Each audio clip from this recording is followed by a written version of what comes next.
Another Afghan terrorist has been arrested. The Black Friday boycott was an incredible failure. Sorry, Black people. Boycotting just don't seem like it's going to work for us. Maybe too little, too late. Black immigrants are living in fear of deportation, specifically Afghan, Somali immigrants who were granted temporary protective status. A Chili's waitress was beat down by the EBT mob. She was Black. They was Black. We're going to get into the details of that. And the ICE agents in New York are basically at war with degenerate supporters of illegal immigrants who have trapped them in a garage and refuse to let them out. It's getting kind of crazy, but I think we're going to make it through. As you listen to tonight's broadcast, I want you to just weigh the pros and the cons. I want you to weigh the risk and the rewards. I believe that a lot of times the risk is not properly assessed when many of us come to conclusions about, our position on these different issues. And so at the beginning of these broadcasts, I'm going to ask you, do me a favor. I want you to weigh the risk and the reward, the potential risk and the reward of your decision making. Like, for example, no one's illegal on stolen land. No one's illegal. Let's get rid of the borders. These people are seeking asylum. Okay, that's cool. But is it worth you getting blown up? Is it worth the death of law-abiding American citizens? These are the type of this is the type of risk-reward assessment I would like you to do. Yes, you will feel good letting a bunch of third world country potential terrorists into the country. But is you feeling good about that? How long will you feel good about this if you're blown up? If you're no longer among the living? I don't think a lot of Americans think in those terms, risk versus reward, cost benefit analysis, as some may call it. Is the benefit, does it validate the cost? Does the benefit amount add up to the cost of something? That's all I want you to do. We're going to get into our first story. Hold on one second.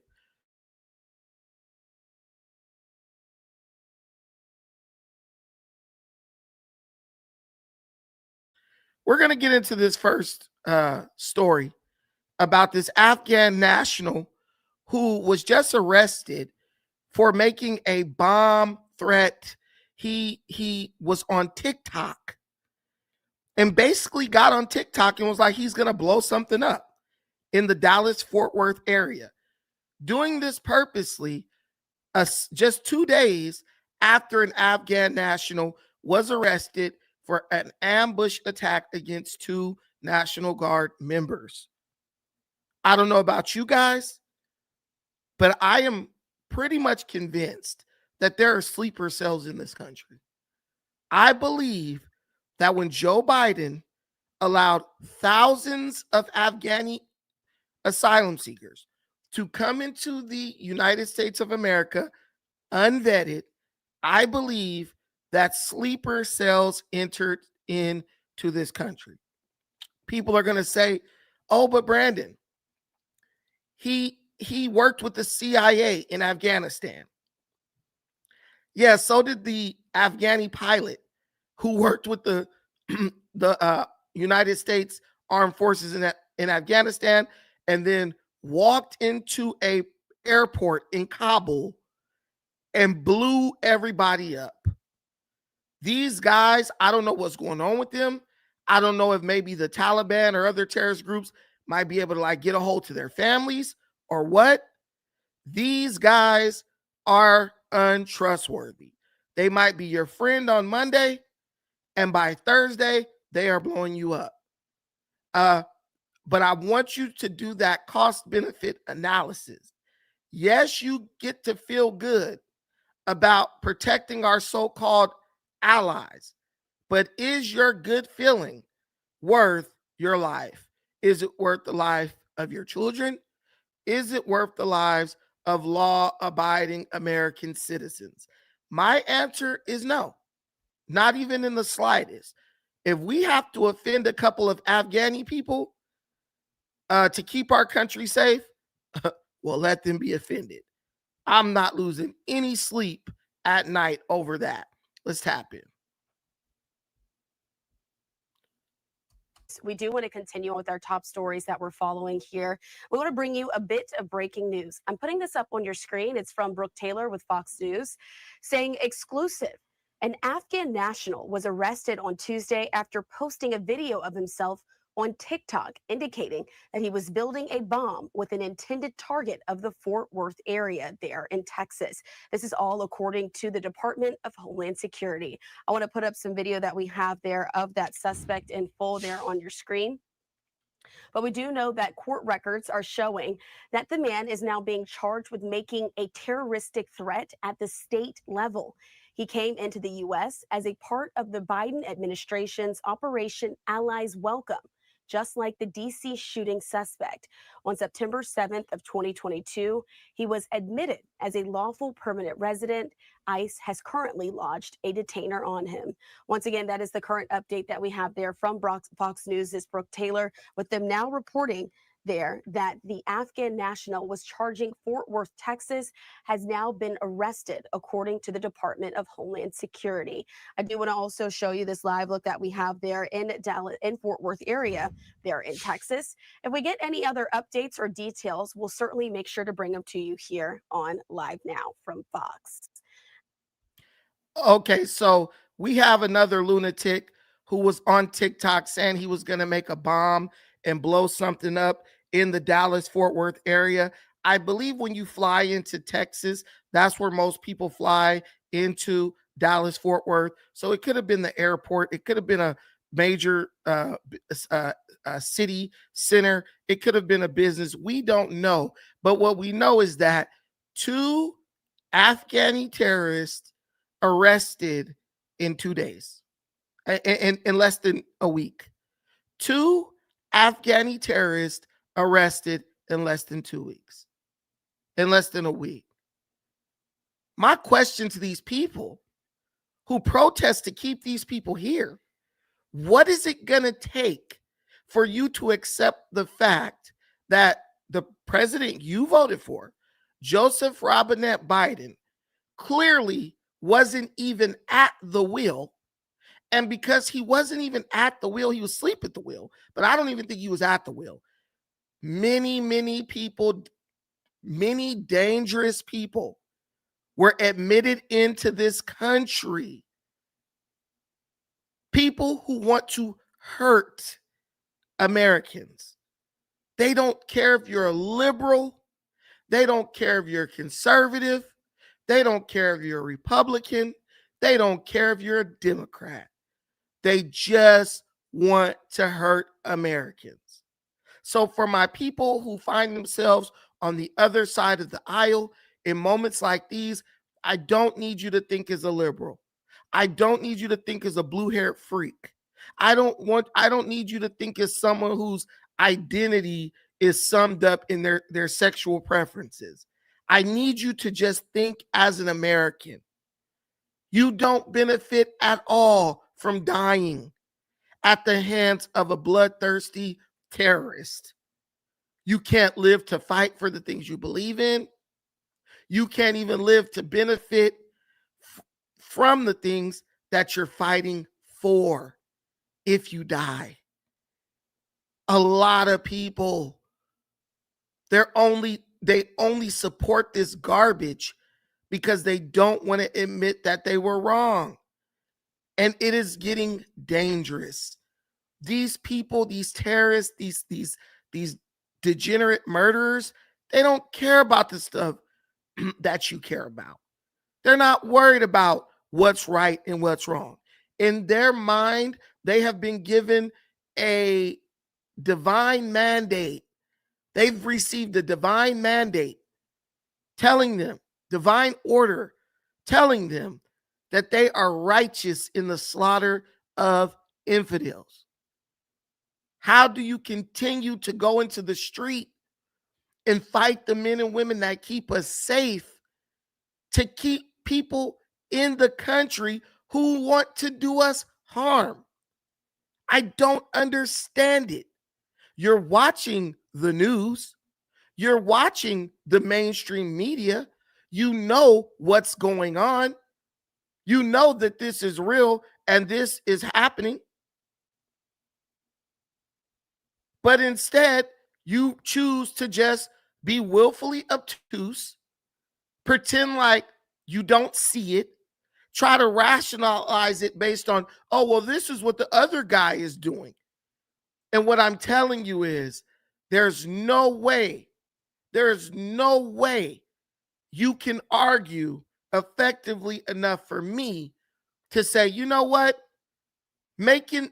feeling good about myself is worth losing a couple of American lives. It ain't gonna happen. It's never gonna happen. There's this scripture in the Bible that says, today I am setting both life and death before you. Choose life. No one understands or cares about why you want to let these people into the country.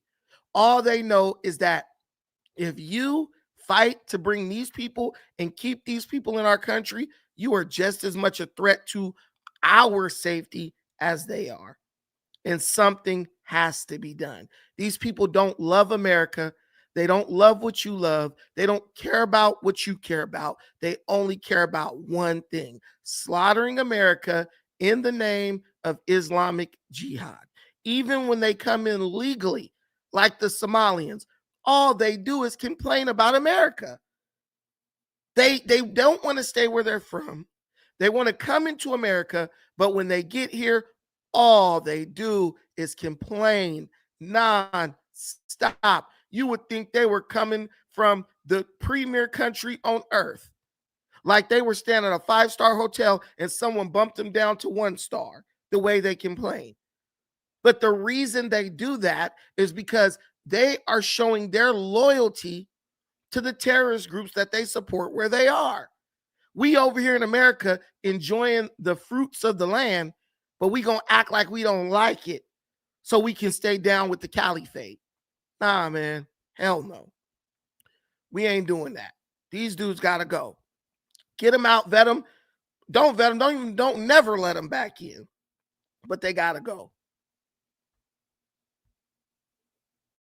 An Afghan national now facing terroristic threat charges after he posted a video saying he was building a bomb with Fort Worth, Texas, the intended target. Christina Coleman joining us live with the latest on that story from the Southland. Christina. Hi, Kevin. Yes, DHS spokesperson Tricia McLaughlin says just one day before the terrorist attack against the National Guard in Washington, D.C., another Afghan national who was paroled into the U.S. under Biden's Operation Allies Welcome program was arrested for threatening to blow up a building in Fort Worth.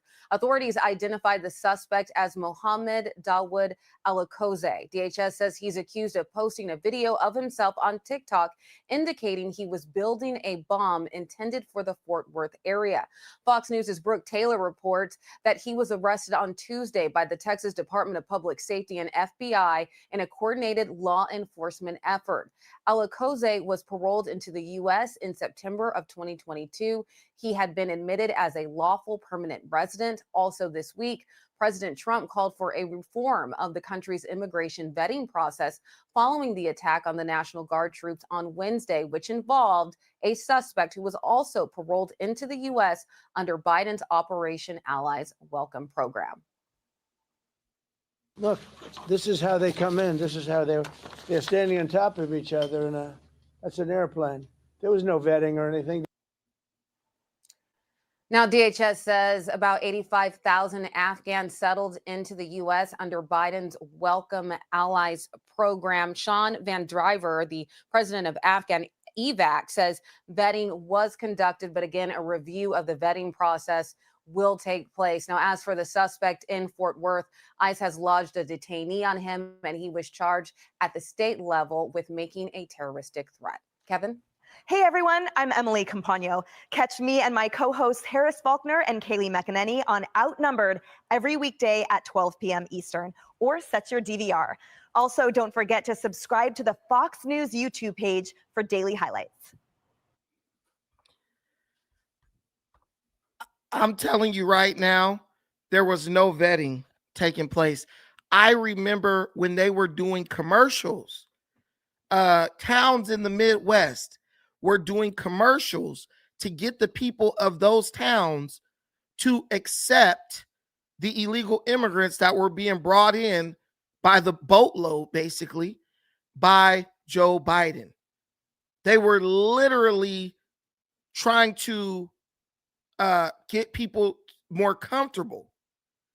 They sent a bunch of them to Houston. They sent a bunch of them to Minnesota. They sent them all over. All the Midwest states, they sent them there, right? You even had governors of certain states welcoming them in. What vetting? Guys, listen, you live in a world where you can't get on a plane. You live in a world where you can't get on a plane without a rigorous vetting process by TSA. You walking through X-ray machines, getting poisoned by radiation.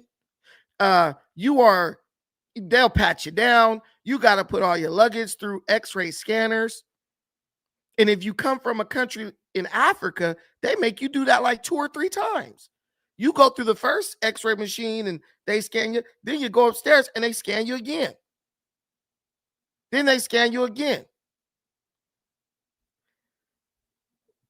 Hey, do I have even any moderators in here to get rid of Mars Maniac?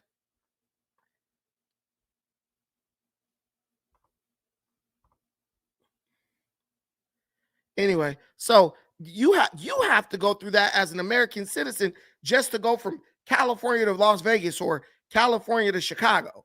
These people were dumped in a boat. They were dumped in a boat. I mean, in a plane, all huddled up on a plane and flown directly into the country and just released into society. Guys, we know how our government works. We know our government ain't thorough like that. You think they really put these people through a test? They listen, what they did was they thought that they could get away with doing that because they thought that those Afghani people were going to be so grateful that they were being allowed to come into the U.S. that they would never do anything to bite the hand that feeds them. The Democrat Party thought that they had a new voter base. Why do you think they took them to a bunch of states where these people's vote could have an impact in the benefit of the Democrats? It makes total sense what they did. It makes total sense why they decided to put them where they put them. But now it's turning out that these people have something going on. We don't know what it is, but I hope we don't find out with more tragedy. I really hope we don't find out with more tragedy. It would be devastating. Remember this. As turmoil continues over in Afghanistan, Arkansas Governor Asa Hutchinson says the natural state would welcome refugees seeking asylum because of the Taliban takeover. Thanks for joining us. I'm Erica Thomas. The White House says President Biden is expected to see a major increase in the number to be airlifted soon. As of tonight, about 7,000 people have been evacuated in the U.S. airlifts this week, including about 2,000 on each of the past 2 days. But obstacles remain, including Taliban checkpoints and paperwork problems, with tens of thousands of Americans and U.S. allies remaining. The Pentagon confirmed today the president has given them authorization to stay in the Kabul airport until every American is evacuated from the country. Now, many that still need evacuation are Afghan refugees, and now efforts are underway in the natural state to possibly welcome them here if there's a need. 5 News reporter Zoe Henry joins us live in the studio with those details. Erica, I spoke with some community members looking to assist those who may come here seeking asylum. In his news briefing this afternoon, Governor Hutchinson began with a message about what's happening in Afghanistan. The point I want to make today is that Arkansas understands the American responsibility toward those families, those brave people that supported the United States of America in its mission, and Arkansas would welcome them as part of the other states that are welcoming those that need a place of refuge. Arkansas would certainly stand in the gap there. Kicking off his weekly statewide COVID-19 briefing, Governor Hutchinson says he wants the natural state to do its part to help Afghanistan refugees fleeing the Taliban. People flooded the tarmac at an airport in Afghanistan following the Taliban taking over the capital. And the chaos continues as Afghans try desperately to flee their country. Here at home, Governor Hutchinson isn't the only one looking to lend a hand. Canopy Northwest Arkansas helps with refugee resettlement in our area. Canopy Northwest Arkansas is Arkansas's only resettlement agency that is actively resettling refugees at this time. So that includes people from Afghanistan who are special immigrant visa holders, individuals who have supported our troops, who have supported our media agencies, our NGOs on the ground. Though the Afghan community in Northwest Arkansas is small, Canopy welcomes them with open arms. It's our responsibility as Arkansan to be a welcoming place for these refugees who are fleeing Afghanistan right now. The resettlement agency assists with housing, job resources, benefits, public services, and school enrollment, helping refugees to build new lives and succeed in America. Canopy NWA also says their agency is culturally sensitive and has diverse staff of immigrants who speak 19 different languages. Back to you, Erica. Right. So when you hear these people talking about, well, this guy got granted asylum under Trump. So yeah, bro, Biden was welcoming thousands of these people in. You see right there that there were people within these states, probably Democrats, who were starting organizations that literally help these people come into this country and assimilate into the society easier. Where are these people now? Now that these dudes are shooting up folks and threatening to blow stuff up, where's Canopy USA? Where are they? Nowhere to be found. They're going to try to, I don't know anything about that. It said Biden knew that they were going to bring thousands and thousands of these people into the country. It had a video of him walking across the line. He knew what he was doing. He knew he wasn't going to vet those people. They were going to take those people. They say, oh, these are the Afghanis on our side. We're going to give them the golden ticket to America because they were on our side.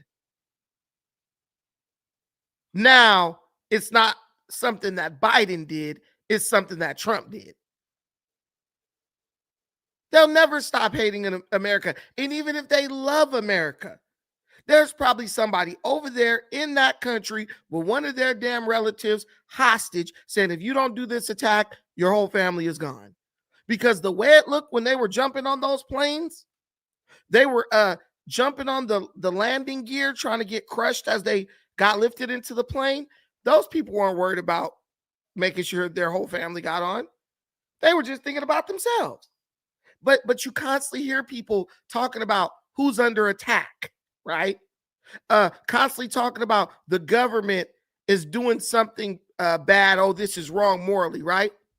Show me the videos of the Afghani people coming out to condemn these terrorists, the one who shot the 2 National Guards members, or the one who said he was going to blow up something in Dallas-Fort Worth. I never see Muslims come out in condemnation of the people doing these attacks.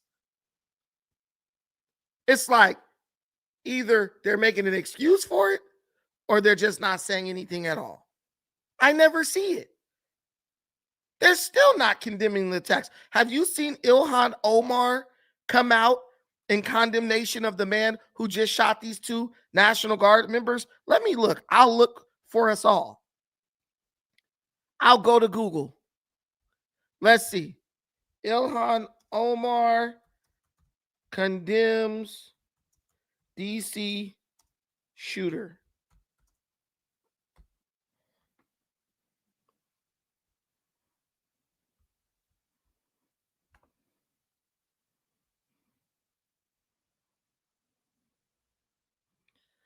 Nope. The only shooting she condemned.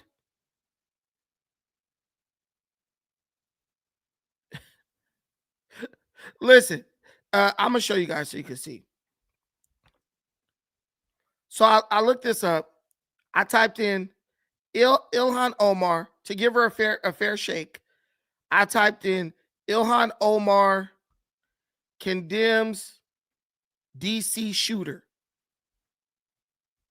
The only thing that comes up about her condemning anything is Ilhan Omar condemned the deadly shooting that occurred outside the Capitol Jewish Museum in May 2025, which killed 2 Israeli embassy staffers. However, her initial public handling of the incident drew criticism. Omar initially declined to comment when asked by a reporter on Capitol Hill, stating, "I'm going to go for now." This interaction was recorded and widely circulated by right-wing commentators who criticized her for the perceived refusal to condemn the violence. She doesn't care about Americans dying. She doesn't care about Americans dying. All this woman cares about is how many Somalis can I get in this country? Because she knows that if she doesn't, they're going to turn on her. She won't keep her job. To even show sympathy or remorse for Jewish people who get murdered by bloodthirsty savages, she has to be put under pressure for something that should be able to be said instantly. Yeah, I condemn all violence. Whoever did that was a monster. He's horrific and he deserves to be prosecuted to the full extent of the law. She won't even say that. But when Trump said he was going to remove that TPS from her and all those Somalis, she was damn near in tears. And that's what she deserved to be, and they deserve to be out of here. These people don't care about Americans.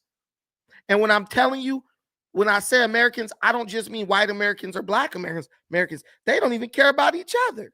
They'll blow up a bunch of their own people in the name of fighting against what? Oppression. Bro, you came all the way to America to complain about being oppressed after you just ran up out of Afghanistan because you didn't want to be oppressed by the Taliban. These people are like snakes. They don't care who it is. They're going to bite you. They're like rabid animals. They don't care if you've been feeding them for 20 years. They're going to bite you. It's called being predacious. Do you know what the term predacious means? That's how I feel about these people. They're predatory. They're predatory. When you're a predator, what that means is you will attack something that you feel is weaker than you, or in a moment of weakness, right? They'll walk around and act normal, but as soon as they detect weakness, they're gonna take advantage of you. They're gonna take advantage of you. They're predacious and opportunistic.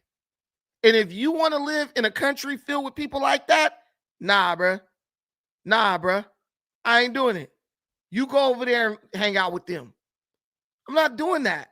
I don't want to live in an America where I got to look over my shoulder every damn day.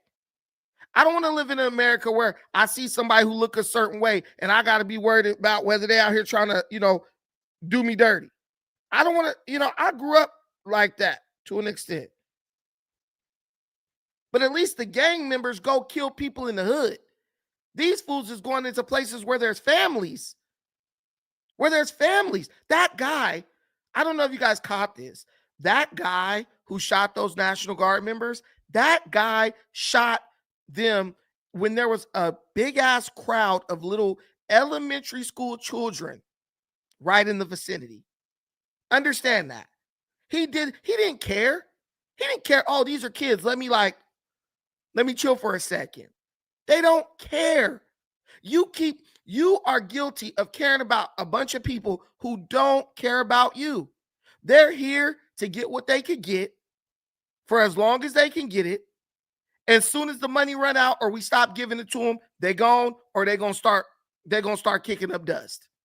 That's their goal. This guy who killed the people in DC, they're saying that he had got an order that he was going to be deported. And when he found out he was going to be deported, he turned into a murderous lunatic. That's the type of people you want to share your country with? These are the type of people you want to share your country with. Okay. I mean, I guess. I don't. Get him out. Trump, get him out. Get him out. But I just had to show those videos because I want to show you how just 4 years ago, 2 years ago, 3 years ago, how Biden was welcoming these people in. And now the people who voted for Biden, the people who defended these people, the people who welcomed these people in, they are denying. They're in denial. We didn't let those people in. Trump let them in. That's all they do. That's all they do. Deny, deny, deny till you have irrefutable evidence. You catch them red-handed. I don't want to be around people like that. Their emotions are costing American lives. And all they do, right? All they do is once they get caught, all they do is start pointing fingers. Just like in the case of the Somalian fraud in Minnesota. It's been revealed that these Somalians have got over on America for $399 million. I have two questions. Who was in charge in Minnesota while they were doing that, while they were frauding us for damn near $500 million? And to my black folks watching, how much of that money did you see going to your community? Because black people, for some reason, are playing the stooge for these damn illegal immigrants, whether they be Haitian, Somalian, or whatever. They got $399 million out of the American government. How many black Americans benefited from that money? They didn't say, hey, y'all are brothers. Y'all made it possible for us to come here. Hey, bro, take a cool million and split it up amongst y'all. They don't care about you. That's your tax money that they're stealing. That's your resources that they're depleting the funds of. They couldn't care less. I promise you. They looking you in the face with a buck teeth. I'm the captain now. That's what they're doing to you. And you stupid enough to be talking about boycotting something in defense of these animals. You got to be out your damn mind. If you're going to assimilate, you're going to be at the spoken word and at the damn African gift shop and you hanging with the homies beating on drums in the park. I'm down with you. But if all you're going to do is get over here and say, well, this is our community and that's y'all community while you steal from our community, you got to get out. You got to go. I don't care where you came from. If you ain't going to be down with us, then you got to go. And they showing you, they're proving to you that they are not down with you. 1000%. They down with them. Them is OPP and they down with OPP, not you. Not you at all in any way, shape, or form. One more clip, guys, and then we're moving to the next subject. Here's some of the finger pointing that's going on in Minnesota after it was revealed that the Somalians stole $399 million from the federal government. Fraud. Let that word just set in for a minute. And it's front and center in Tim Walz's Minnesota, where a massive scandal involving taxpayer dollars being funneled to al-Shabaab's terrorists is unraveling. There's been a sprawling web of schemes exploiting state programs to the tune of possibly $1 billion or even more, according to the U.S. Attorney for Minnesota. And it's prompting state lawmakers to call for a federal investigation. Minnesota State Senator Jordan Rasmussen joins us now. Senator, thank you. Why did the state feel they needed to call in the federal authorities? Why didn't you guys deal with this at a local level or a state level? Governor Tim Walz has turned Minnesota into America's fraud capital. And we've seen upwards of $1 billion go to criminal networks. And we're concerned right now that those dollars are going to Al-Shabaab, a terrorist organization operating in Somalia. And so that's why we asked the U.S. attorney to investigate this, to track this money. So we're okay. Let me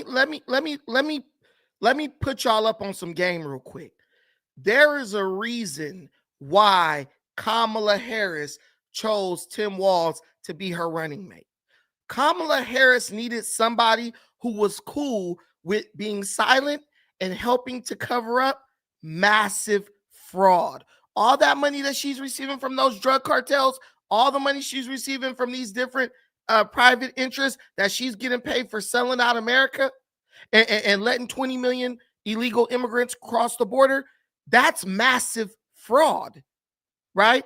She's receiving kickbacks for turning a blind eye to large-scale abuse of the American legal system, the American Homeland Security apparatus, and ultimately the Constitution and the sovereignty of the American government, right?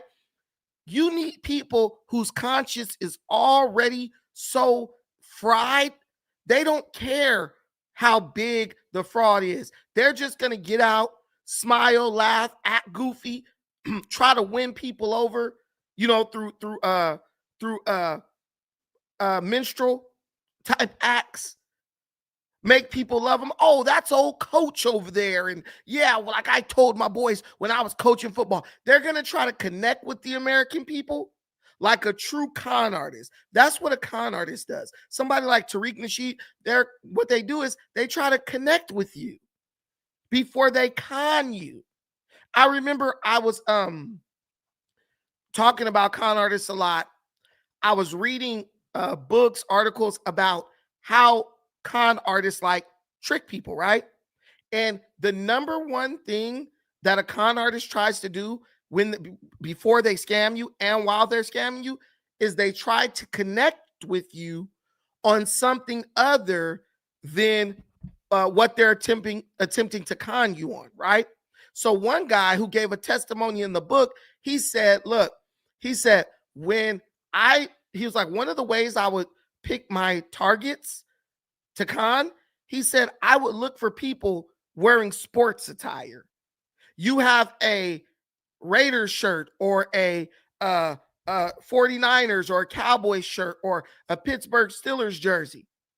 He'll come up to you. Oh, man, you like the Steelers? You from Pittsburgh? Man, I'm from Pittsburgh. He ain't never even been to Pittsburgh. But he knows that that's one way to get people to let their guard down. By pretending to have something in common with you. And that is what Kamala Harris did.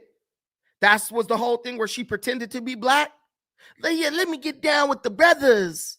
Let me say I like Tupac and I wear Chucks with $2,000 business suits. And in my playlist, I got Jay-Z.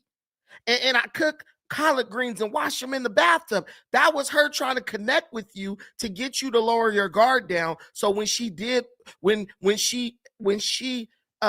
unveiled her nefarious plot, you wouldn't think nothing of it, and you would just say, well, she's cool. I know she's down. She one of us. She like Tupac and she wear Chucks. Tim Walz did the same thing with the football. He's a football coach. Oh, and he knows how to work on a truck. And I have a son who's mentally disabled. All that was just to get you to lower your guard down. It was literally the wolf putting on the sheep's clothing and hoping that you didn't see the fangs every time they talk. Now they turned Minnesota, this is Tim Walz's state, into exactly what they wanted to turn the entirety of the United States of America into. And the other representatives within that state, Tim Walz was blocking them so completely, so totally, They had to take it to the federal government because Tim Walz did not want them to launch an investigation because he knows he will be caught red-handed. He's in on the shit with the Somalians. Trust and believe that. He's getting a kickback. And he's probably putting his money in a damn Chinese bank. That's why he takes so many trips to China every single year. Where does it go from here? And how long are we talking about? Because the one program, the Minnesota Medicaid Housing Stabilization Program, that it was kind of the root of this fraud. And we're looking at the money, how it just, the spending just mushroomed from an initial cost of about $2.5 million to just the first 6 months of this year to $61 million. So that's about 120 annualized there. That was the root of it all. And it was just runaway spending. So it didn't take that long for this fraud to germinate and metastasize. We have seen this network of criminals go from human services program to human services program to the point where the United States Attorney believes that most of the dollars in that housing support program went to criminals. And that's why Governor Walz had to admit that he couldn't protect taxpayer dollars for that program and just shut it down. Senator, I want to just get some clarity here for our viewers. The money that's being spent is state money or federal money? Both. We as a state have to put tax dollars in to get the federal Medicaid match. And so unfortunately, the entire country is on the hook for the failures of the Walz administration. So I would be remiss not to double down a little bit and ask why the state legislature didn't notice what Dagan pointed out a minute ago, which is the massive increase year after year after year, and why the state hasn't done something about it on its own and is waiting for the federal government to come in. We have put forward as legislative Republicans an anti-fraud package, part of which has passed the Minnesota Senate, but Governor Walz and legislative Democrats have stopped it from going into law because they don't want accountability for the actions and inactions of their state agencies. Were people called racists and bigots when it was first raised that the money was being misappropriated or misused or funneled to questionable individuals? What we heard from the Walz administration was that fraud wasn't occurring. It was only maybe a percentage point or less of these programs. And now if you total up all of the fraud that we know of, the U.S. Attorney's Office under Joe Biden said that it's upwards of $1 billion of taxpayer money that could potentially be going overseas to help fund terrorism. Do I have this right, just for clarity? The deficit in the state of Minnesota, the great state of Minnesota, is $6 billion? We started this year with a $6 billion deficit. And when Governor Walz and the Democrats had complete control, we had an $18 billion surplus, and they spent that and by increasing state government spending by 40% over one budget cycle. And so we've seen now this spending hangover that taxpayers are paying for. They probably just sounds just like California. You started with an $18 billion surplus, but now Tim Walz takes over, and now you have a $6 billion deficit.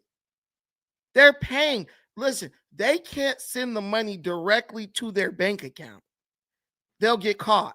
So what they do is they give the money out through these service, quote unquote, services, right? And then the people in charge of distributing the money for these different services and programs, they just give a kickback. They just give a kickback. Hey, look, you make sure you donate me $10 million for my campaign, and I'll make sure you get $500 million in taxpayer dollars. Someone literally giving you $500 of somebody else's money so that you can kick them back $100 or $200. That's how it works. But this is Democrat leadership. California, same thing. You go to Minnesota, same thing. New Mexico, same thing. Arizona, same thing. Anywhere where you, or Colorado, same thing. Oregon, same thing. Anywhere where Democrats have total control of the state government, there is massive fraud. There is the depletion of surpluses, and there's always some type of quid pro quo arrangement with the state government and the NGOs and the people running these different homelessness programs and housing programs. All this stuff is just one big money laundering scheme. Okay, so now we have to move on to our next topic.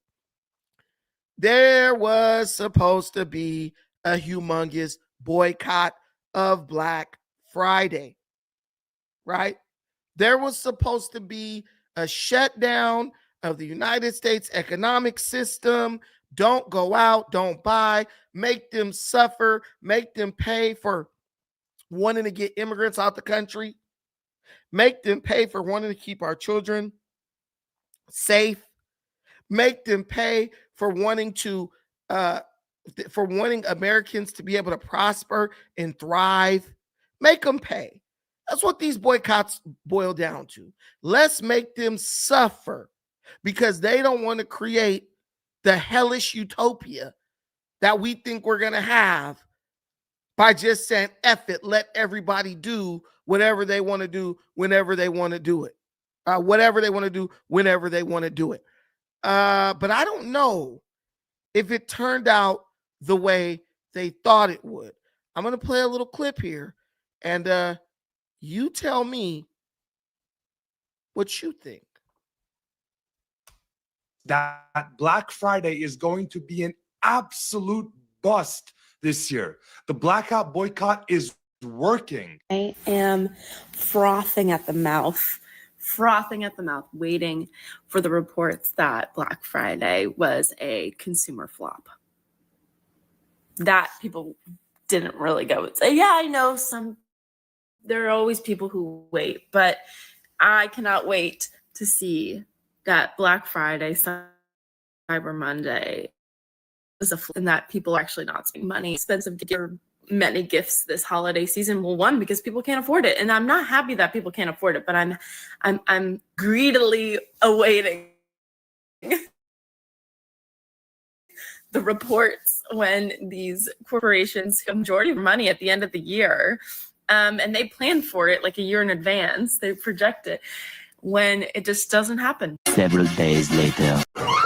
People literally racing into Black Friday with gift cards at the door at Bass Pro Shops. Thank you. And goodie bags for the first shoppers at Target. From California to New Jersey, Americans across the country still showing up to stores and the mall in droves this Black Friday. From what we understand about Black Friday trends and what the expectations are, it's that retail firms do forecast today will be the biggest day for in-store traffic of the year. Target literally just played in our faces with these swag bags. And when I tell you I will not be doing another Black Friday again, yes, I made the conscious decision to get in line 2 degrees below zero with all of these people to try to get one of their swag bags. Now, the first 100 people were supposed to get a swag bag that was supposed to contain so many amazing goodies for the Black Friday deal. Y'all, it was so cold. I am so serious when I say I will never, ever do this again. This was absolutely crazy. Boy. So you got to talk about yet again another. Our power. Economic withdrawal is one of those. There's a call for a nationwide mass blackout this week, urging people to stop working and stop shopping. A coalition of grassroots groups is pushing for an economic shutdown during one of the busiest shopping periods of the year. We're asking people across the country to hit pause on spending and even skip work from November 25th through December 2nd. The group behind the efforts, Black Out the System, the People's Sick Day, and the Money Out of Politics movement, want folks to avoid traveling, eating out, and using paid digital services, yes, even streaming. All year long. See, this is what I keep telling y'all. Anybody trying to preach this bullcrap socialism and all this to you, they're just lying to you. They're just blowing smoke up your butt. Americans are too individualistic to buy into anything that prevents them from getting what they want. Americans work hard all year to go be able to spend some money on Black Friday. Americans work all year to be able to buy their children the things they want. My cousin is going to have a wedding pretty soon here. Dude, I think they're spending like $100,000 on their wedding. You think that guy's going to cancel his $100,000 wedding because some fat retard like Roland Martin is like, you need to boycott Black Friday? Roland Martin's not going to stop buying anything he wants to buy. Okay, Roland, you want to get the Republicans out? Go on a diet and lose 100 pounds. I bet it never happens. Because it's all about you sacrificing the things you want so he can continue to have access. Roland Martin lives in a rich white neighborhood in Texas. He's a multi-millionaire. He has everything he wants. That's why it always falls on you to not have or to sacrifice the things you want so that he can benefit from it. We're not doing that. Why? Why? None of this is hurting African American. None of it. Not a single one of these things hurts African Americans. But you always got to be the stooge who sacrifices so somebody else can come in and benefit. You got to sacrifice so an Afghani terrorist can come into the country and blow your ass up. Why? So Roland Martin could get back access to the White House. So he can get on the plane with the vice president again. Man, screw that. Man, you better go get everything you worked hard to get. And if they got a problem with something the government is doing, let them go boycott. Because I bet there wasn't a Mexican who passed up a quinceañera or a damn Christmas tree or whatever they do for the holidays on behalf of these so-called boycotts. Go tell the Mexican to boycott the carniceria because Black people don't get treated right. They'll laugh in your damn face. Hey, y'all should do you guys should do a boycott on buying tacos from the taco stand in solidarity with Black Lives Matter. They'll look at you like you stupid. We're the only ones who have to sacrifice. I love going up in Target. I love going up in Target, and I'm not going to stop for any illegal immigrant or anything else. Because if they had the money to go up in Target, they'll be right up in there. These Somalians stole $399 million, didn't even break me off a nickel. They didn't break me off a nickel, but I got to pass up the shit I want so I can help them stay in the country. Adios, muchachos. Adios. Imagine a Somalian hanging off the side of an airplane or a helicopter, and they only hanging on by their fingertips, and they're like, my brother, help me up. I will step on that nigga's fingers, dog. Arrivederci, dude. If I knew how to say goodbye in Somalian or Pig Latin or whatever it is they speak, I would do it. But I don't, so I'm not going to. They don't care about you. They don't care about you. And you know what they really care about once they get over here. They didn't say, hey, let's go stand in solidarity with the Blacks and like put them on. Hell no. They wrap their shit up with the towel, woo, and act like they don't even know you. That little tunic they wear on their head, once they put that on, they not Black or none of that. It's Allahu Akbar all the way. They ain't worried about you. They ain't worried about you at all. Whatever it's called. They'll never do it. You know what they'll do for you? Let you come buy from their store. They don't smoke cigarettes or drink, but they'll sell it to your kids. They won't even do it if you convert. That's a lie. They come with that conversion shit. Let me tell you something. Converting to Islam was all about slavery and robbery. Africans converted to Islam, one, to avoid getting enslaved, and two, to avoid getting robbed. Because a Muslim can't enslave another Muslim, and a Muslim can't rob another Muslim. So basically, you were forced to convert so they wouldn't prey on you. That ain't no damn conversion. That ain't no real bond of unity. That's coercion. Either you convert or I'm going to kill you. Man, you got to be outside your mind. We don't negotiate with terrorists. People have been asking me, what can I do? Well, this Thanksgiving week, you have an answer. Don't give your money to businesses that don't value you. If you're tired of companies like Target eliminating DEI programs, tired of Home Depot allowing ICE raids in their parking lots, tired of billionaires like Jeff Bezos using their money that you give him on Amazon to buy gifts for a wannabe king in a gold-plated Oval Office. So you black, so you got to go without what you want for the holidays. So because ICE is raiding Home Depot, arresting a grown-ass Mexican who knew the risk he was taking when he came into this country. A grown-ass Mexican who knew the risk he was taking when he came into this country. So you and your family have to suffer because he took a risk, a calculated risk, and it's not paying off for him. This is the dumbest thing ever. This is the dumbest thing. Yeah, make your kids suffer. I promise they won't give up a tortilla for you. They won't.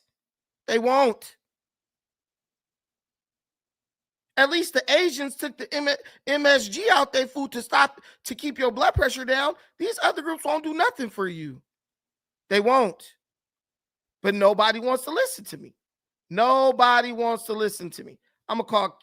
Oh, where the hell is he at? Damn. Man, what the hell? Look, man, I'm going to call a Mexican right now. Y'all think I just be making this stuff up. I'm going to call a Mexican right now.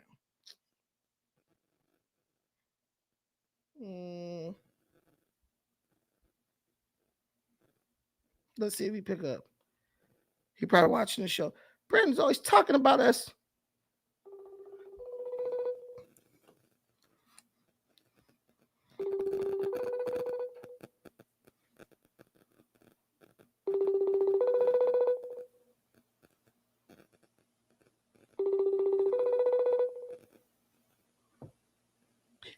He didn't answer.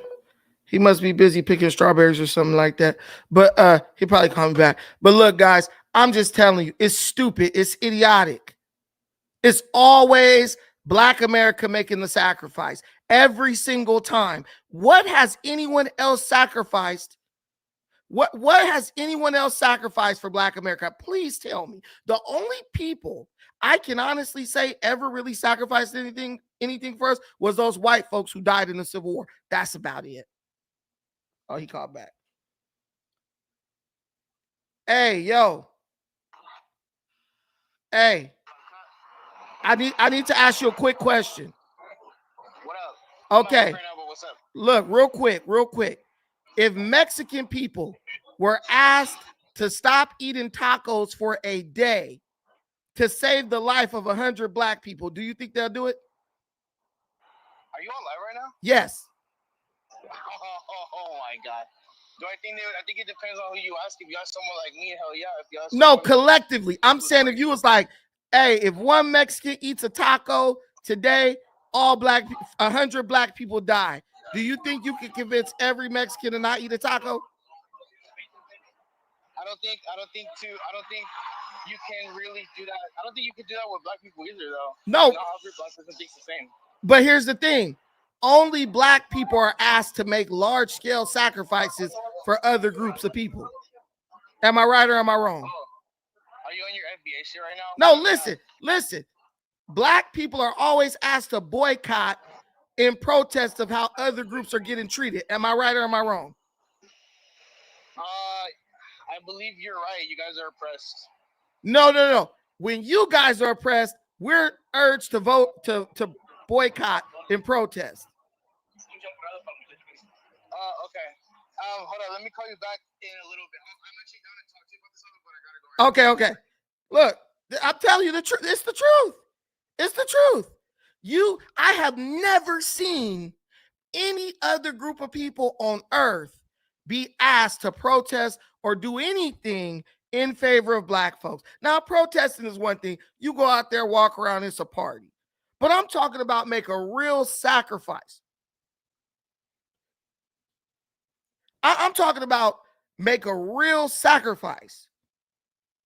You can look at these black politicians. How much are other groups donating to their campaigns? It'd be white folks and black folks. That's it. It's just wrong to do. And people like this jerk on this video, I don't even like this dude. I don't even know him, but I don't like him because he's trying to make other people's problems our problems. Then this is your time to shine. Two major economic pressure campaigns, Mass Blackout and We Ain't Buying It, are asking us to be intentional about how we spend our money and our time this Thanksgiving. We Ain't Buying It focuses on Amazon, Target, and Home Depot, while the Mass Blackout gives us dozens of options. You can not spend your money this week, stop working, cancel your subscriptions, or even move your money from a big bank to a local credit union. While in California, another group organized a clever anti-ice campaign by buying 17-cent ice scrapers from Home Depot and then immediately returning them, clogging up the lines and disrupting the store. Grassroots groups around the nation are calling. Fam, I'm telling you, they be trying to run a scam on you. They try to run scams on you. If you look at the video that he was talking about, oh, another group thought of a clever idea to boycott whatever. Bro, there wasn't a single black person in that damn Target. There wasn't a single right here. Look, watch the video. Watch the video. There's not a single black person in the video.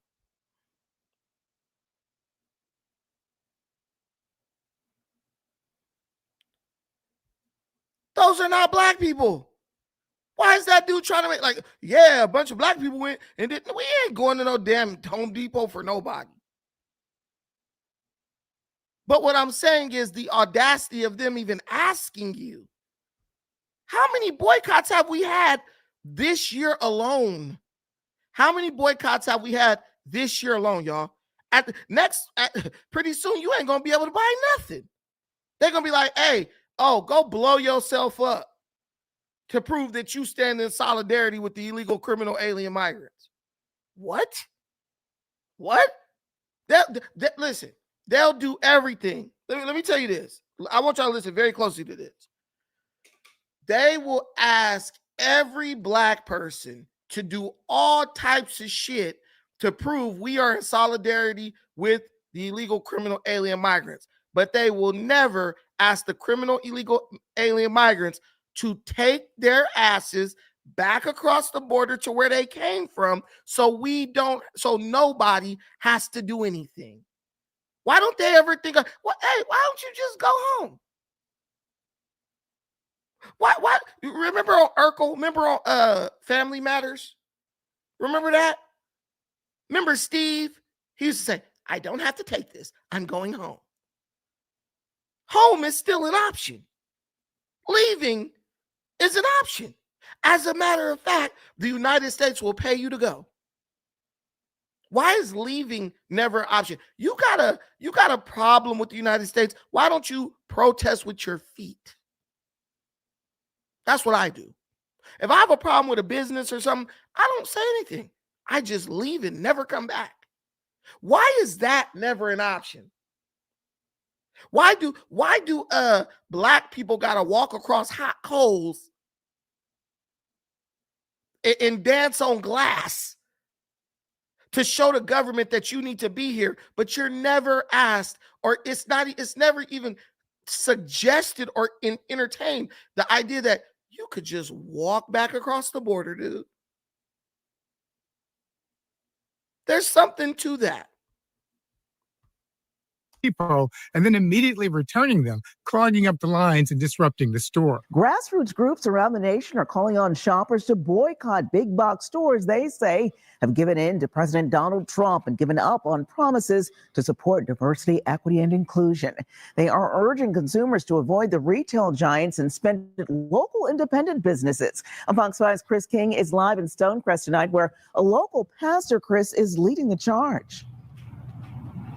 Good evening, Deidre. We are outside New Birth Missionary Baptist Church. They launched what they call Bullseye Black Market. They're calling on consumers to hold off spending at giants like Target, Amazon, and Home Depot. Instead, they say buy local from small Black-owned businesses. The day after Thanksgiving, Black Friday, then Cyber Week, the time retailers rake in big bucks from shoppers looking for bargains. Nice, right? But this year, grassroots groups around the nation are calling on customers to boycott big box stores. They say cave to President Donald Trump and reneged on diversity, equity, and inclusion. It's a good idea. Groups like New Birth Missionary Baptist Church asking customers to spend at stores that stood up to the president, as well as on local, independent, and Black-owned businesses. It's hosting what it calls Bullseye Black Market. Whatever they have, we have here. More than 90 small businesses will sell their products Friday through Sunday. If you're not supporting what we feel and how our neighborhoods are coming up and our communities are coming up, why should I give you my money? All politics is local, and so is all economic engines. Reverend Jamal Bryant is pastor at New Birth. Earlier this year, he launched a boycott of Target after it scaled back DEI policies. To show specifically big box companies that minority organizations cannot be overlooked or ignored. Yeah, and it failed. He launched a boycott earlier this year, and it failed miserably. This is their third boycott this year, and every last one of them fails. Every last one of them fails. Don't buy tissue to show the federal government that you mean business.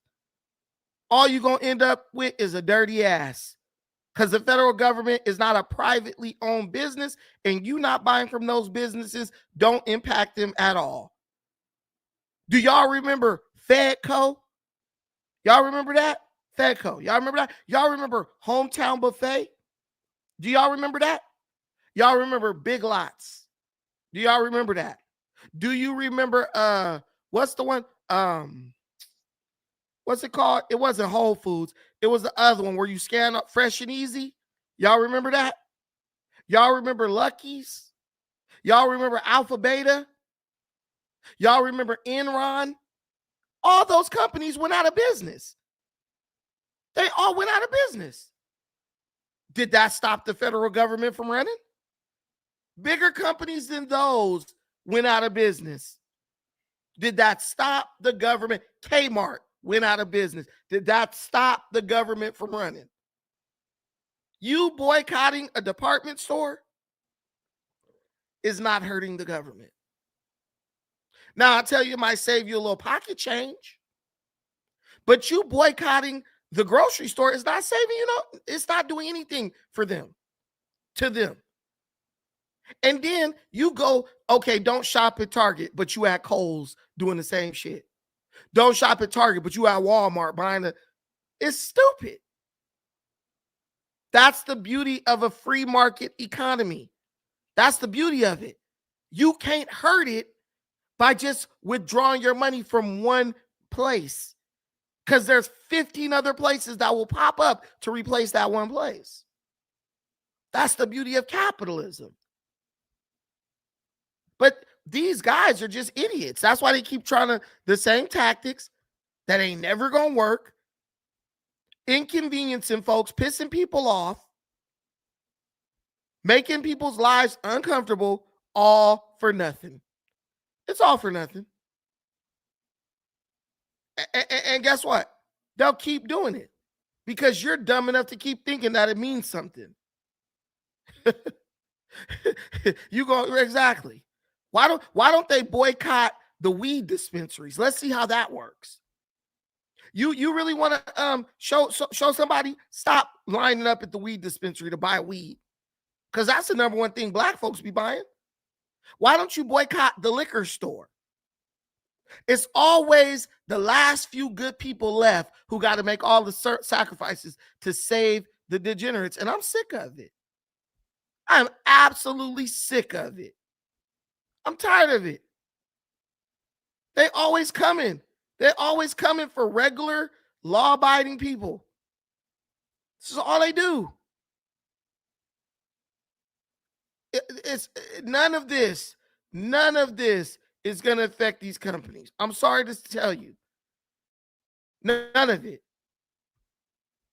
And I don't think it should, because why are we hurting American companies for people who don't even care about America? That's what makes it stupid. Hey, George, good morning. Yeah, we are here inside the United Station Operations Center at Newark, and they are busy here working very, very hard because today alone, they have 384 flights. Now, that's just United, just here at Newark. So you can imagine it's going to be very busy all across this country. This morning, that record-breaking Thanksgiving travel rush well underway. Nearly 82 million people expected to hit the roads and skies. Airports from coast to coast already packed, set to only get busier this week. About a couple more days, it'll be a different story here, but right now it's pretty mellow, pretty good. The skies will be so busy that the FAA is already preparing to use limited military airspace if needed to support the most efficient flow of traffic across the East Coast and the Gulf. The TSA expects to screen more than 17.8 million people starting tomorrow. They say this coming Sunday will be one of the busiest days in history, possibly screening more than 3 million people that day alone. We are definitely expecting a busy holiday season, and we are prepared. The trade group Airlines for America says U.S. Airlines will carry an all-time high of 31 million passengers during the holiday period. United is expecting about 6.6 million of them. Officials say even after weeks of cancellations and delays because of the shutdown, they're more than ready for the rush. Well, Steve and Natasha, we've seen many surges of train travelers coming and going all day long here. An Amtrak spokesperson telling us that they've added trains as well as additional cars to already scheduled trains in order to keep people moving as quickly as possible. Now, more people are turning to Amtrak to get their destinations to their destinations than ever before on a Thanksgiving holiday weekend. All the complications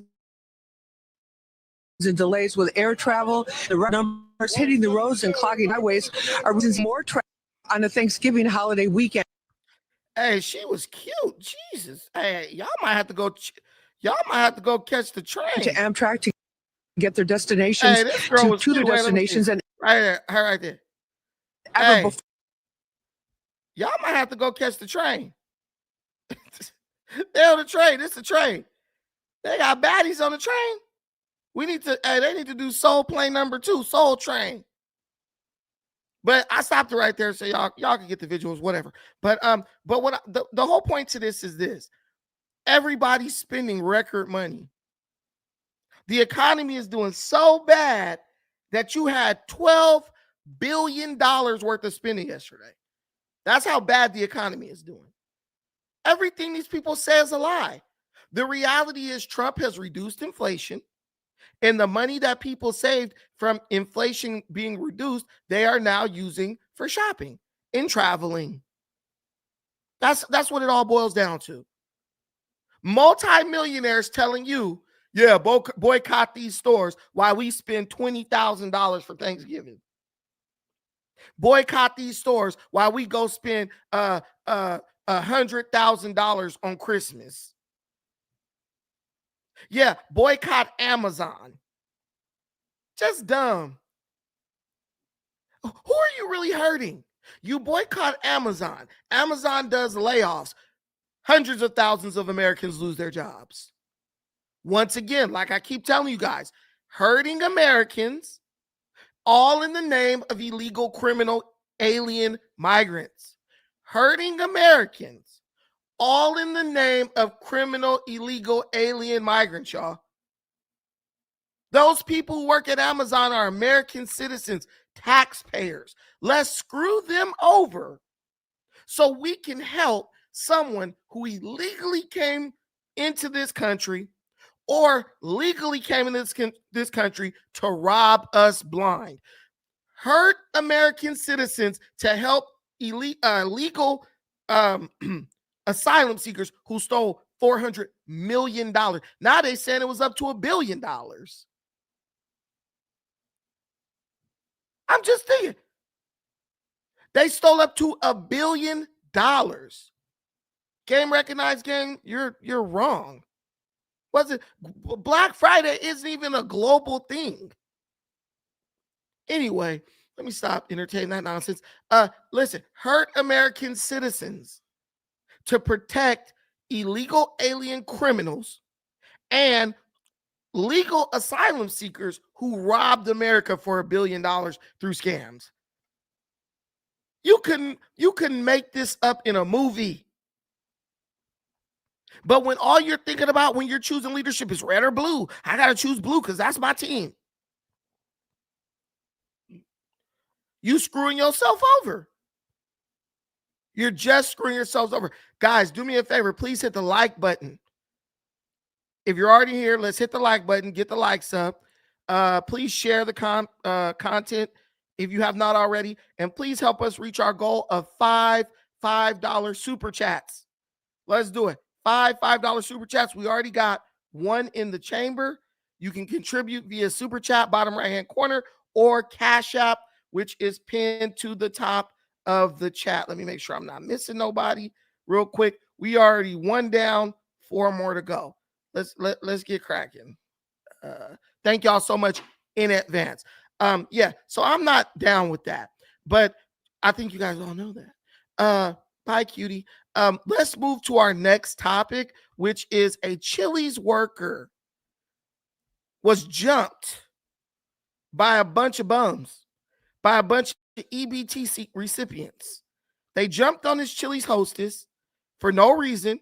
The girl's so sweet. She's so nice. Ripped her hair out. Ripped her hair out. And I don't even know why. I think it's because she said Chili's don't accept EBT or something like that. Some type of ignorance like that. But I will definitely get you the details right here, right now. Common courtesy from a greeter inside this Chili's is what set this entire incident in motion. They're hitting me in my head, they're hitting me in my body, they're hitting me everywhere. It started last week when a group known only as J Party of 6 didn't like the wait time. Get sad, I said it's gonna be another 30 minutes.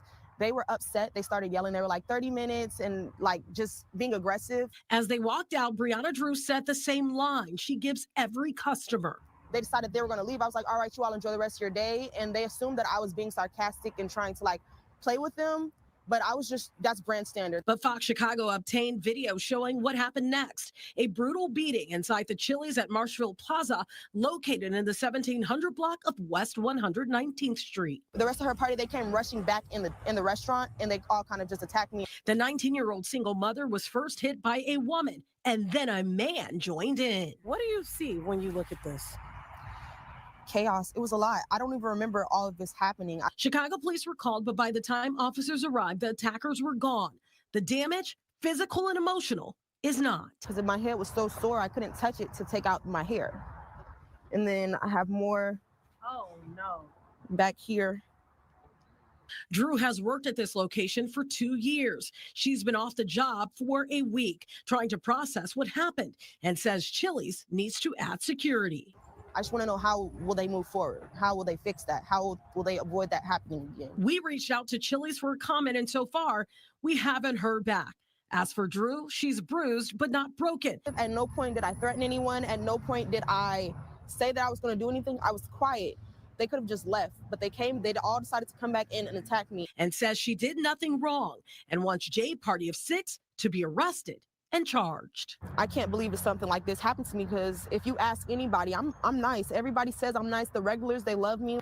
As for Brianna Drew, she says that Chili's is conducting their own investigation and Chicago police are too. From Morgan Park, Tia Ewing, Fox 32 Chicago. Man, they got cameras right up in the parking lot. Saw every license plate on every car that came in there. Chicago got cameras everywhere. You think they don't know who did that? No, they've been instructed by Brandon Johnson. Hey, just take statements down. Don't do nothing about it, because if they never arrest those 6 people, guess what? Crime is down. Crime is down. She just took a beating. She'll probably just sue Chili's, but crime is down. That's what Brandon Johnson would say. Imagine getting beat up for being polite. Imagine getting beat up because a group of grown folks don't want to wait 30 minutes to eat at damn Chili's. To eat at Chili's. But they'll wait 12 hours for some Jordans. They'll wait 10 hours for a damn PlayStation. But they can't wait 30 minutes to sit down and eat like civilized people. Just a bunch of animals, y'all. At the end of the day, a bunch of damn bums. Enjoy the rest of your day. Lady took off on her. And then, you know what black folks say? Man, black folks always rude. They don't ever speak to each other. Damn, they don't want you to beat them up. They don't want you to mistake them being nice for them being sarcastic or trying to be funny or trying to be cute or trying to be spiteful.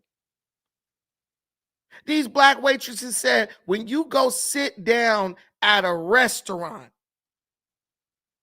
they said, if you're a female waitress, don't even talk. And you got a black couple, a man and a woman, they said, don't even talk to the man. Don't even ask him what he wants to drink. Ask the wife what he gonna be eating. The girl told them, one of these girls said, I told the man I liked his shoes. He had on some Jordans. She said she liked the shoes, said the woman went off on her, tried to fight her. What? She said the man was old with no teeth in his mouth. Talking about these young girls always trying to get them an older dude. There's a serious problem in the black community. And y'all let's say something like, oh, well, middle-class people, black middle-class people don't do no robbing and all that shit, but we just act like that.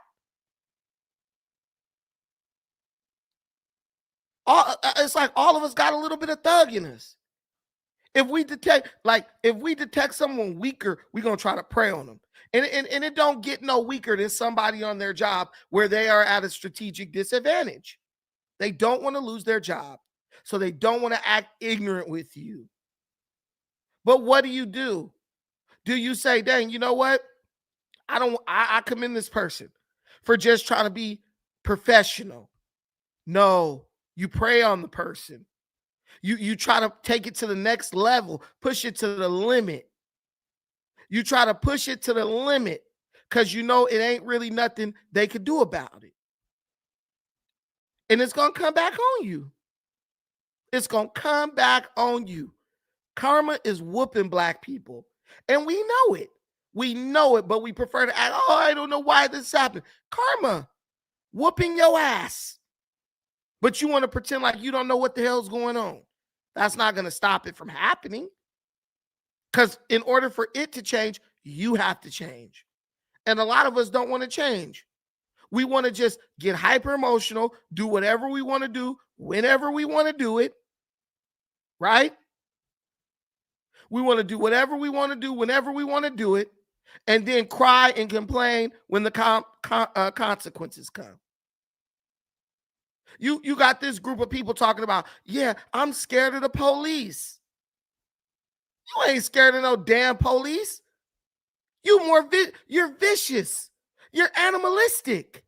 You're not scared of the police. You're mad at the police because the police are not weaker than you, so you can prey on them. You can't prey on them, so you're mad at them. That's what it really is. I hope that lady gets justice. The people who jumped on her, they deserve whatever punishment comes to them, and then 10 times more than that. To go into somebody's job and attack them for simply doing their job and being polite to you, diabolical, predacious. I already told y'all about that word. Straight up predacious. Trying to go after somebody in their moment of weakness is crazy to me. Absolutely nuts. But this is what we're doing. We're doing this type of stuff, but steady playing the victim. Doing this type of mess, but steady playing the victim. It's crazy to me. It's absolutely mind-blowing. Okay, guys, we got to go to the next topic. We got the Chili's girl, right? We got the Chili's worker. I think we can go to the NYC having a standoff.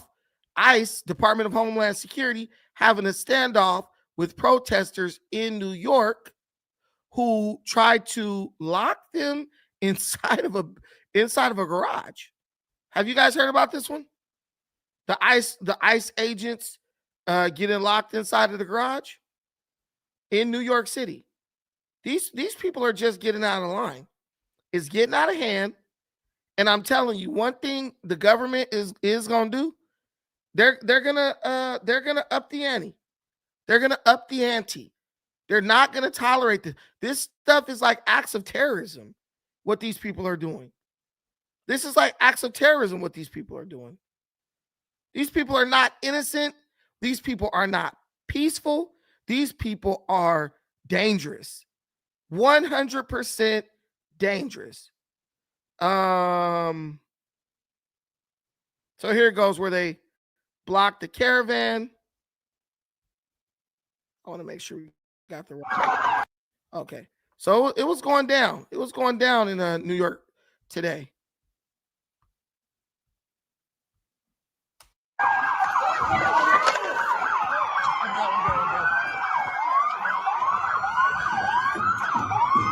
With law enforcement.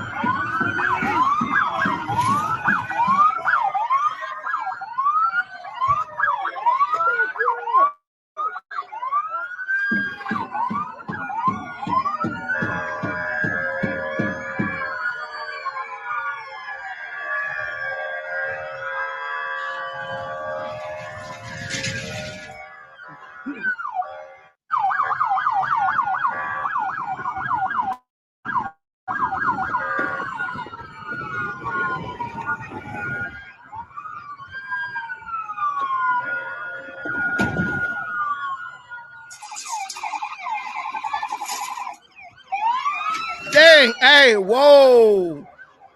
Whoa, did you see that? Did you see that? This, I think that was a lady. Bruh, I would have been hot. She kicked that straight into his kneecap. Did you look at bro knee? Look at bro knee. This is a metal trash can. She kicked this right on bro shin. See what I'm saying? People do stuff and then be like, oh, the police. Look at bro knee. The edge of his shin. The edge of that metal trash can hit that dude dead in his shin. What the hell? What the hell is that? Yeah, I think hibachi is healthier than cheesesteak, but you probably should avoid both of them. Look at this kneecap. That's crazy. Absolutely, man, bruh. I would have whipped the baton out. Whoever did that would have been getting their ass slaughtered. You know how painful that is? I'm gonna play that again. That's crazy.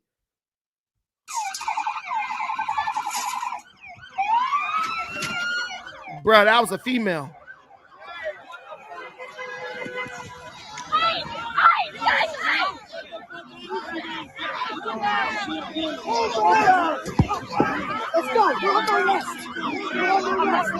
But look at what I'm saying. So this person assaulted a police officer, right?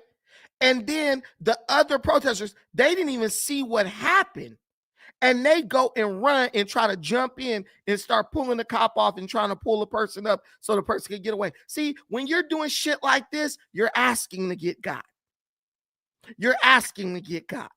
That person assaulted that police officer with a metal trash can. And now you are now defending a criminal.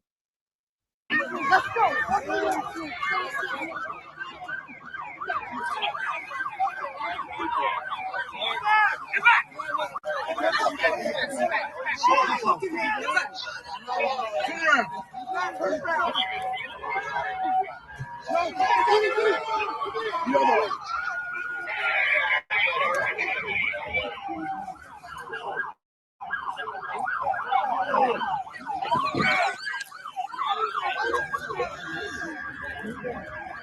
You fucking pig!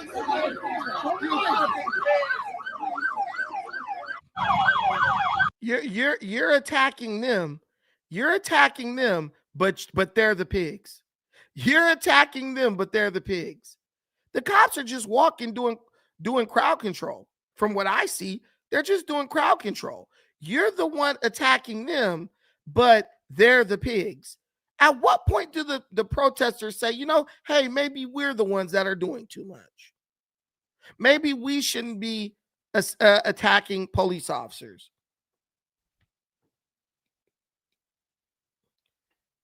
They're never going to say that. That's absolutely crazy. Oh, yeah, definitely.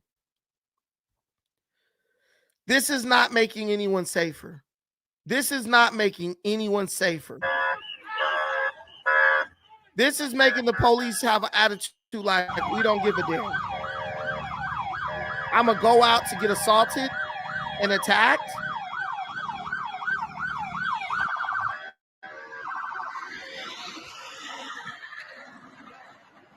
It's absolutely crazy. But later on that day,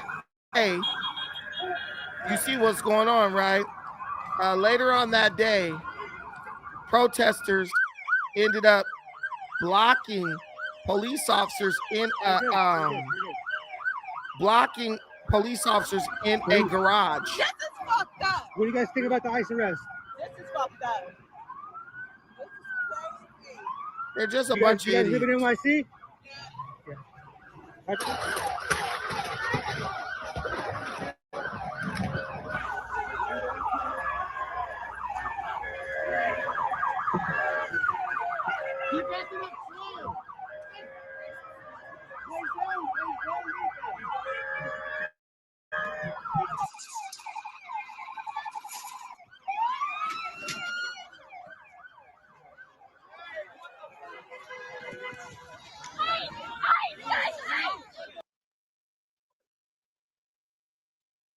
ICE was making a staging area near this parking garage on Center Street. The building belongs to the federal government.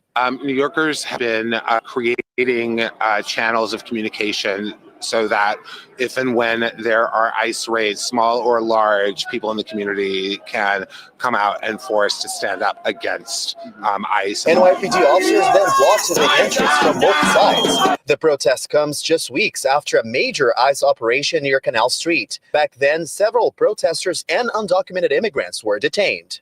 We are not going to let ICE tear our communities apart, tear our families apart. It's been going on too long. And just in the last 15 minutes, we actually heard from NYPD. They're telling us tonight that all arrest counts can only be announced after midnight because they have a new policy in effect. But they have confirmed many people, multiple people, to use their words, have been arrested. Although right now we don't have an official number for that. We also heard from protesters who are telling us tonight that there was a major ICE operation scheduled for today. And because of their protest, that operation didn't happen. We have reached out to ICE to confirm that. We'll let you know when we hear back. Reporting live in Lower Manhattan tonight, I'm Giovanni Diaz, Pix 11 News. I just don't feel sorry for these people at all. You let me know. Do you feel sorry for these people? I don't. These people, all I see is a bunch of old people whose kids are probably grown and don't talk to them. A bunch of illegal immigrant sympathizers who are only out there because the illegal immigrants have the same color skin as them. And then like a bunch of young people and a bunch of people who are just spectating.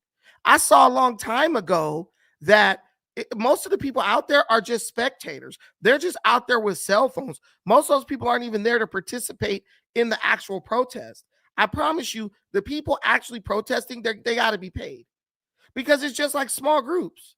It's like 10 to 15 protesters, and everyone else around is just recording to see the interaction between the protesters and the officers. But what I like about New York right now, and remember, Zohran Mamdani is your mayor, right? Which I believe may escalate these situations, right? Because right now you have Eric Adams, who is going to make the police do their job. What happens when Zohran gets in is yet to be seen, but he can work as an agitator like Brandon Johnson to try to work against ICE and to order the police not to help with the protection of ICE and the protection of the citizens. So he might try to escalate, right? But here's the biggest thing. Once you hurt your law enforcement and they then stop enforcing the law, Are the illegal immigrants that you've allowed into the city gonna help you protect the city, or are they gonna prey on you like they were doing when Biden was in office? That's the only question I have for you. What is your end game? Because we knew Trende Aragua was in the city. We knew MS-13 was in the city. They were attacking people, robbing people, pimping out women, and attacking police officers. There was not a single protest when the Trende Aragua gang attacked the police officers in Times Square and beat the dog shit out of them. Not a single protest. What is these people's end games? We got to start doing background checks on these people. We have to start doing background checks on these people, because I really would like to know their motives. It's really bad. All it seems like they're doing is like protecting criminals. And that's on display big time in this situation that's unfolding with the airspace in Venezuela. When Barack Obama was bombing schools in Somalia, killing little kids, nobody cared with drones. He was bombing them with drones. And in Yemen, bombing them with drones, nobody cared. The death toll was never even reported. But now that Donald Trump is blowing up drug boats, right? Now that Donald Trump is blowing up drug boats, all of a sudden American citizens are like, oh, he's illegally doing that. What would you like to happen? Oh, let the drug dealers in here to bring fentanyl into the country and kill hundreds of thousands of Americans, rather as opposed to 3 or 4 drug dealers lose their life to protect hundreds of thousands of Americans, men, women, and children. Because the children get to the fentanyl too, and they kill them, they die just from touching it. But we don't care about that. And so I just see the blatant hypocrisy, and it really pisses me off.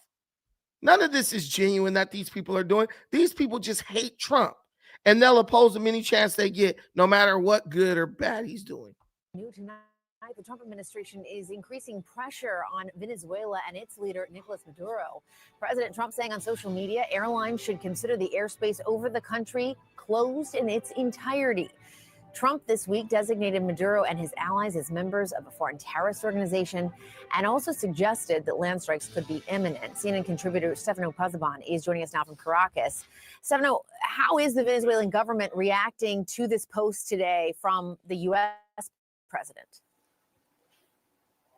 Well, Jessica, we haven't heard directly from Nicolas Maduro, and that is quite telling me. Let me tell you that.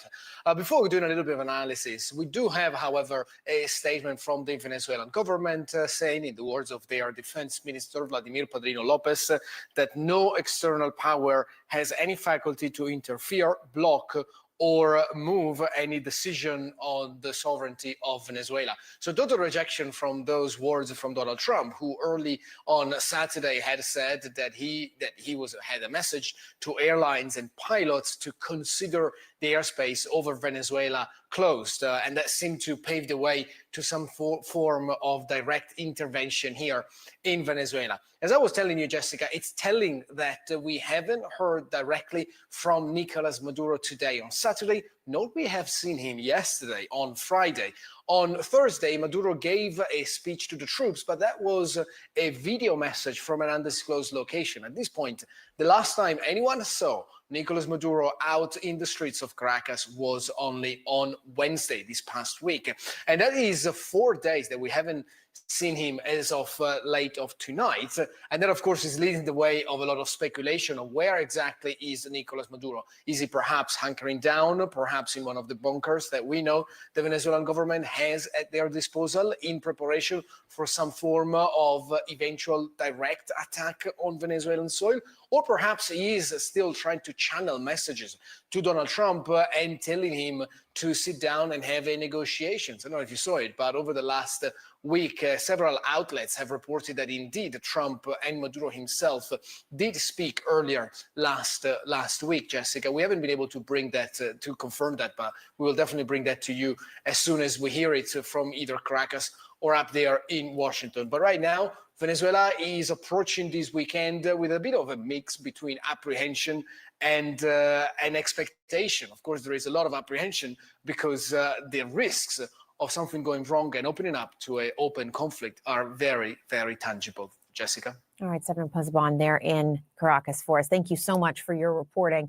We are also learning new details about a deadly U.S. strike on an alleged drug boat in the Caribbean. Sources telling CNN that the boat was initially disabled when it was first hit on September 2nd. But sources say when officials noticed they were survivors, they carried out a second strike, killing everyone on board. CNN's Betsy Klein has more on this. Betsy? Well, we are learning that the U.S. military carried out a second follow-up strike on a suspected drug vessel operating in the Caribbean on September 2nd after the first strike did not kill everyone on board. Sources familiar with the matter telling our colleague Natasha Bertrand that when the initial strike appeared to disable that boat and cause deaths, the military assessed that there were survivors. The second attack killed the remaining crew, 11 people died, and the ship sunk. Now, one of the sources says that Defense Secretary Pete Hegseth had ordered the military before this operation to ensure the strike killed everyone aboard the boat. It is not clear at this time if he knew there were survivors before that second strike. But President Trump announced the strike and the death toll on the day of the attacks, again, September 2nd. But the Trump administration has never publicly acknowledged killing survivors. This was the first strike on an alleged drug vessel in the Caribbean. There have since been about 20 known strikes in the Caribbean and one in the Eastern Pacific. We should note these details were first reported by The Intercept and The Washington Post. All of this comes as the president continues to weigh his options in Venezuela, suggesting yesterday that action on land could start very soon after weeks of threats.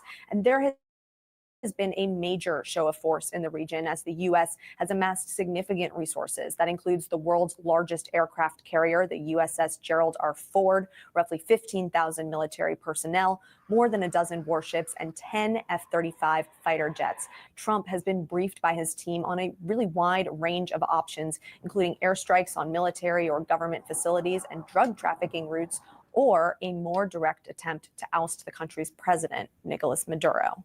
Betsy Klein, CNN, Washington. Betsy, thank you so much. And we are joined now by former NATO Supreme Allied Commander Admiral James Stavridis. He also served more than 3 years as the head of... My thing is this. They're so concerned about, oh, were there survivors on this drug boat, whatever. Do you think the drug dealers care about the hundreds of thousands of American citizens that are dying every year from the drugs that they're smuggling into the country? So we have to care about them, but they don't have to care about us. That's the way it's looking. And on top of that, what person who has good intentions is going to get in a boat trying to bring drugs to America, knowing that Donald Trump has been blowing up every single drug boat that's been, the speedboats for drugs that have been trying to come across the border, come into American soil? The only way someone would do that is if their money or livelihood depended on it. They're drug dealers. They're hardcore. They know the risk. So they get on the boat because they want to bring drugs into America, and then they get blown up. It's a crime. Stop doing it. This idea that you have like channels like Democracy Now, talking about Trump is doing extrajudicial killings and all this crap. Listen, man, Trump's doing what he's supposed to do. Protect this country. These are the type of people, in my opinion, who are like, eventually they'll get to the point where they're just like, just let everyone come in just so we can have peace. Listen, the people who they're trying to defend are not peaceful people. The people they're trying to defend are not peaceful people. The people they're trying to defend are murderers, killers, tyrants. And it's none of it is done in good faith. They're not doing any of this. They're not saying any of this in good faith. They're simply saying this so that they can get the person they want back into power. And if the person they want continues to do the same thing, guess what? They won't say anything. Man, please. Okay. Mass shooting in Stockton, California. Kids got shot. Okay. We'll talk about that. Right now, we're talking about if you put a super chat, I'll talk about it right now in this episode, right after I'm done with this. But if you don't, I'll get around to it. But anyway, we're talking about the bloodthirsty Venezuelan drug dealers that these people love so much. But some of the news channels are admitting that these are narcotics boats. But these guys are getting hella clever. They're taking submarines, all types of stuff. Did you guys know the drug dealers have submarines? They have drug smuggling submarines right now. So the people who are out there, the Coast Guard, they're not dumb. See, that's the whole thing. They're like, oh, how does Trump know that there's drugs on the boat? Because you have U.S. Coast Guards who have been working in those waters for decades, and they know what's going on. You sitting at home on the couch eating popcorn, you don't know what's going on. They know what's going on. And let me ask you this. What would you rather have happen, right? Right? Would you rather risk American lives engaging with drug smugglers, or just bomb them from up in the sky with a drone, and you don't have to run any risk to American servicemen and women? Because I'm going to show you a clip right here of how actually dangerous this is when they have to engage with these drug smugglers. Este es Juan Costas de los Estados Unidos. Auto su barco ahora. Auto su barco. Auto su barco. Auto su barco ahora. Auto su barco. Auto su barco ahora. Auto. I don't know what this guy's saying, but these are U.S. Coast Guard members.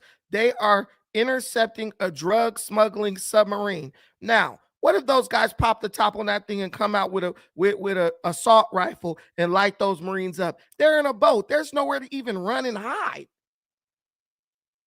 I would hit this thing with a drone, because not a single American deserves to die trying to keep Americans safe from bloodthirsty, murderous drug traffickers. Look how close. They're like 20 feet away. When they could have hit that thing with a drone, it would have imploded and killed everybody on board, and they could make it to lunch. Auto barco! Auto barco! It's gonna be hard to get on. Auto barco!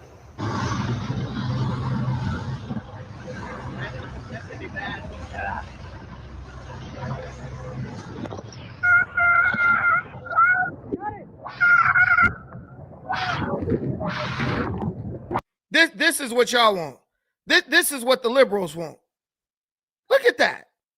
Now that's some gangster shit right there. But this is what the liberals want. Our men and women being put in harm's way, losing their life. You got to go to their wife, their kids. Hey, Charlie got killed today. He had to jump on a submarine while it was in the water and beat on the roof of a drug smuggling submarine.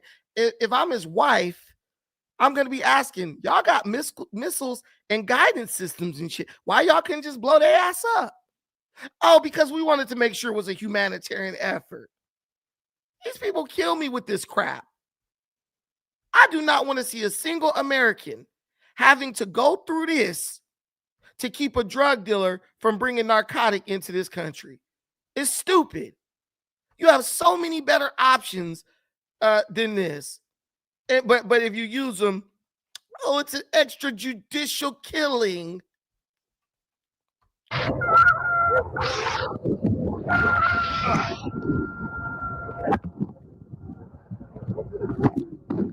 Oh, they get Oh, how do you know it's a drug boat? Because they done jumped on the damn boats and found the drugs multiple times. Venezuela is not known for sailing.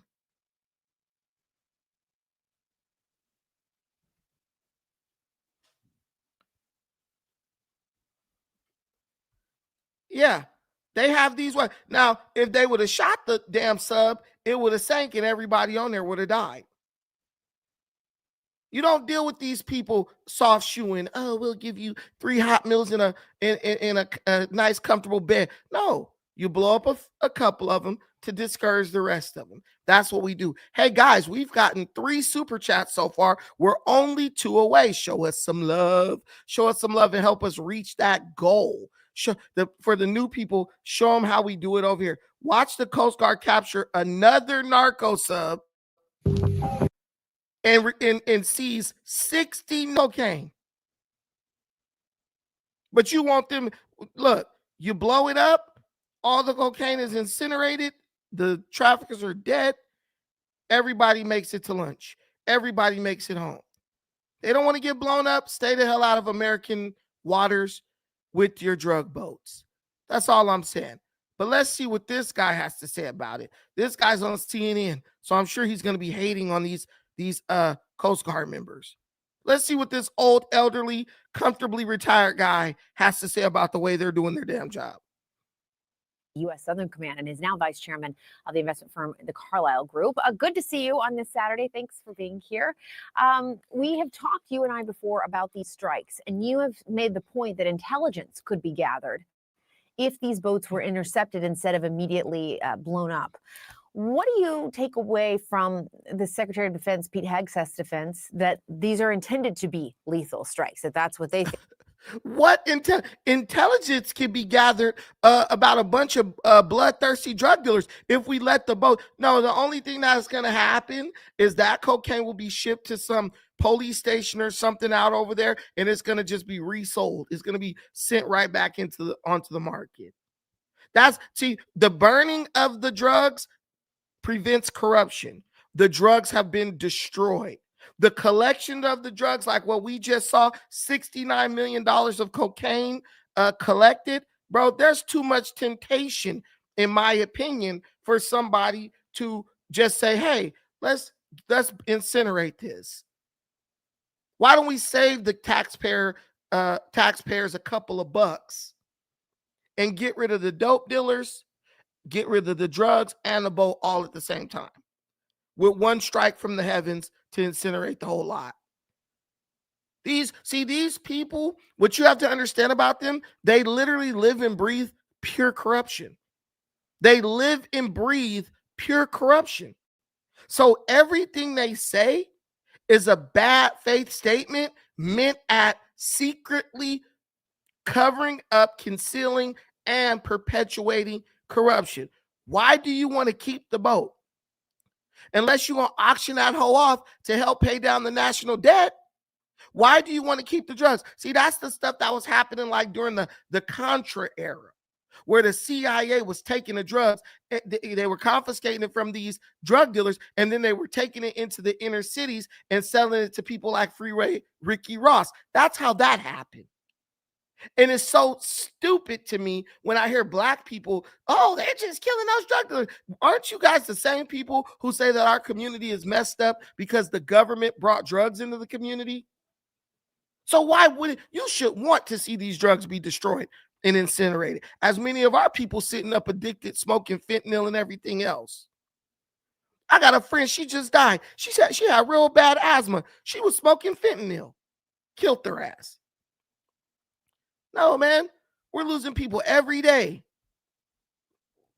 And y'all worried about what a bunch of dope dealers think about their life. I think is, in their mind, the biggest point of all of this. Even if these are intended to be lethal strikes, once you conduct that first strike and now your enemies are knocked out of action. Think of a pilot parachuting down after an aircraft is shot down. Think of a soldier on the ground who's knocked unconscious by a concussion. Think in this case of a couple of alleged drug runners now floating around in the water. Funk, you asked when did Venezuela become this big fentanyl operation? They actually are in cahoots with the Chinese government to move fentanyl from China into the United States. This is actually a well-documented thing. The Chinese government brings the fentanyl to Venezuela, and then Venezuela, they move it into the United States via the cartel system. To go in and kill them at that point deliberately, if all that is factually correct, is very troubling in two ways. One, the laws of war are such that when an opponent is knocked out like that, it's incumbent upon you to capture them. And then secondly, the point you made a moment ago, Jessica, and the one you and I have talked about repeatedly, why not capture them and get the intelligence, interrogate them, and oh, by the way, prosecute them for the crime of drug running. But you lose that intelligence. Final thought here, I saw a statement from the Senate Armed Services Committee, which is the senior committee in Congress that oversees the armed forces, joint bipartisan statement from the co-chairs, Senator Roger Wicker and Senator Jack Reed, both of them veterans. Jack Reed, an Army officer, former West Point graduate. The Senator Wicker is a former JAG officer in the United States Air Force. They intend to conduct vigorous oversight. I suspect they'll be looking at this one closely. And so as all of these strikes are happening, we do look to Venezuela as well. Trump, the president, saying that airlines should consider the airspace over Venezuela closed.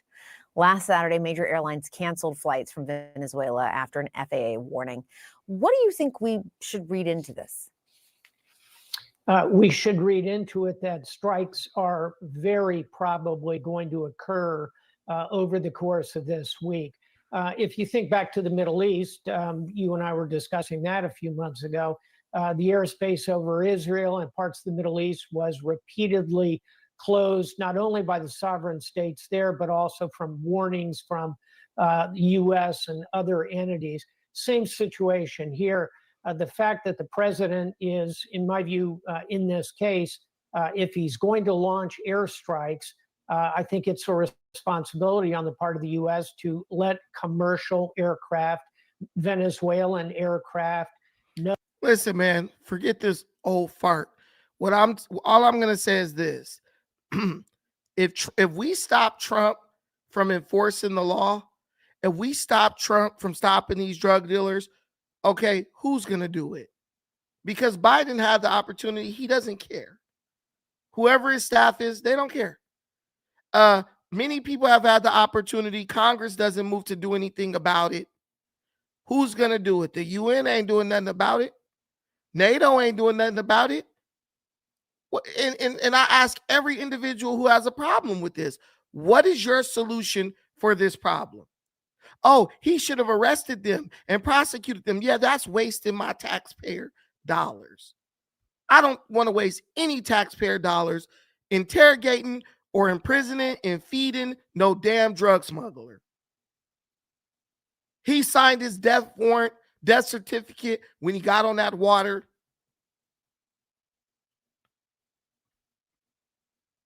He signed his death certificate when he got in that water in that speedboat trying to bring shit to the United States. That was the end of bro.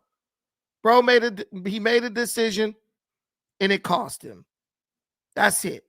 Shout out to my boy Super Saiyan Iman for the $6 holler in the chat. Okay, let me get to these super chats real quick. Shout out to my boy Sticks and Stones LA, Scorpion and the Frog. Fact. You guys remember that one? Where the scorpion asked the frog, could he give him a ride across the river? Frog said, as long as you don't sting me. Scorpion gets on the frog's back, gets out in the middle of the damn river. Scorpion stings him. Frog says, well, why you sting me? Now we both gonna die and drown. Scorpion said, hey, I'm a scorpion. It's in my nature to sting. sting people or sting stuff, sting things. That's what I feel with these Muslim immigrants. A lot, it's just in their nature to hate America. From the time they were born, they were being taught that America is their enemy. Then you think that you're going to let them over here as 29, 30-year-old, 25-year-old men and women, and all of a sudden that's going to be gone? It's still there. It's still there. Leave them where they at. If Allah and Islam is so great, they should be able to make their utopia or their oasis over there. God willing, inshallah. Thank you, Sticks and Stones. My boy, LA Thorn the Martian in the building with the $5 holler. Entitled to everything but accountable for nothing. It's sad as F that you can't go nowhere without these people messing things up for ordinary people. I 100% concur with you, my brother. It's exhausting. And that's why they call it black fatigue. Shout out to my boy Wob Funk for the $5 holla. Holla, great live. I appreciate it. And when you guys shoot the super chats, even when you just make comments telling me you like the live, you like this format, it helps me a lot at planning the direction in which I will take this channel next. I think we found a good groove. We in a pocket right now, and we're gonna sit in it for a little while. Just to have some continuity and consistency going into the new year. But y'all showing me major love. We need only one more. Super Saiyan Iman. Shout out to you, bro, for the $6 holler in the Cash App. And he has a message: 57 Somalis convicted of major fraud in Minnesota. So, you got all these folk. Hold on real quick. I got some. I got to get a couple people. You got all these folks talking major trash. Super Saiyan Iman, 57 Somalis convicted of fraud, and they are citizens. Oh, yeah, you knew that. And then for the people convicted of fraud, they are American citizens. Got you. Super Saiyan Iman, got you right there. I want to know if they are Somali citizens. Oh, yeah, well, they are Somali citizens. And yeah, but it's just like Ilhan Omar, right? Shout out to my cousin. Thank you for the $20 holler in the Cash App. Appreciate her for that. She's showing love. Yeah, so we know they're American citizens. There are Somalian police officers in Minnesota that are American citizens, but they get right on camera and be like, we will always support Somalia over America. They don't care about none of that. That's a job for them, like driving a truck. They're Somalia first, even when they're sitting in America. But before we go, you guys have showed so much love. Let's cover this situation in San Jose where there was a Black Friday mall shooting in the Yay area.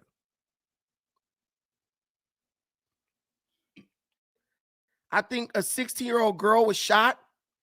A couple different folks were shot. But we're going to get into this right here, right now.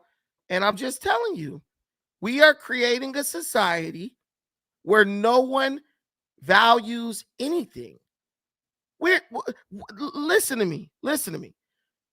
The holidays are now dangerous.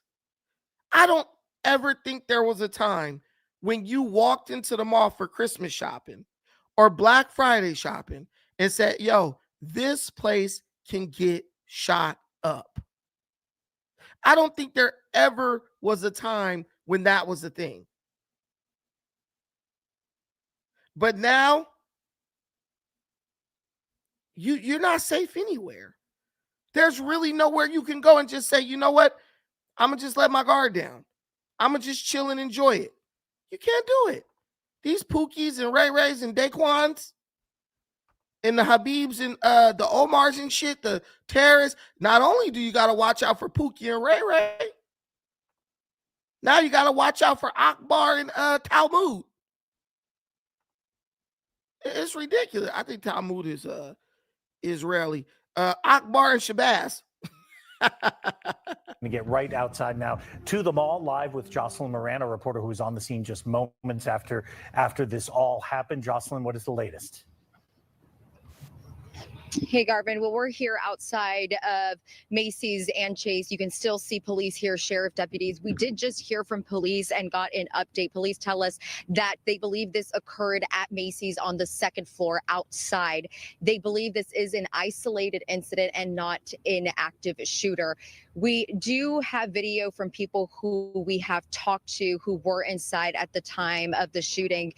This is video one woman shared with us. She had to hide inside a Gap store in the back room. She was there after she heard at least one gunshot and she saw people running. They were hiding inside that Gap while other family members were separated and they made it outside. But these are some of the stories we have heard from people who are very much shaken up, who were inside when they heard gunshots. We have seen a lot of people coming out. Police have said that they have evacuated the mall to make sure there is no ongoing threat to public safety. We were also outside a Bolero. We went there, shattered glass. We talked to one person who was inside Bolero and tells us that he heard the gunshots, was kicking the window, trying to get out. When that didn't work, he grabbed a bowling ball and threw it outside the window and then was able to get out. So a lot of people just trying to navigate some very chaotic moments, trying to get out, and of course having a lot of questions at that time. But we, as I mentioned, we talked to several people who were inside. Take a listen. I kept calling my dad. I was spamming him. He's not answering me. It was like heartbreaking, like, because I wasn't with him in the mall. I just saw him like an hour ago and we separated in the mall. And then like you're just thinking like, what if that was the last time I saw him? I've never experienced something like this in my life.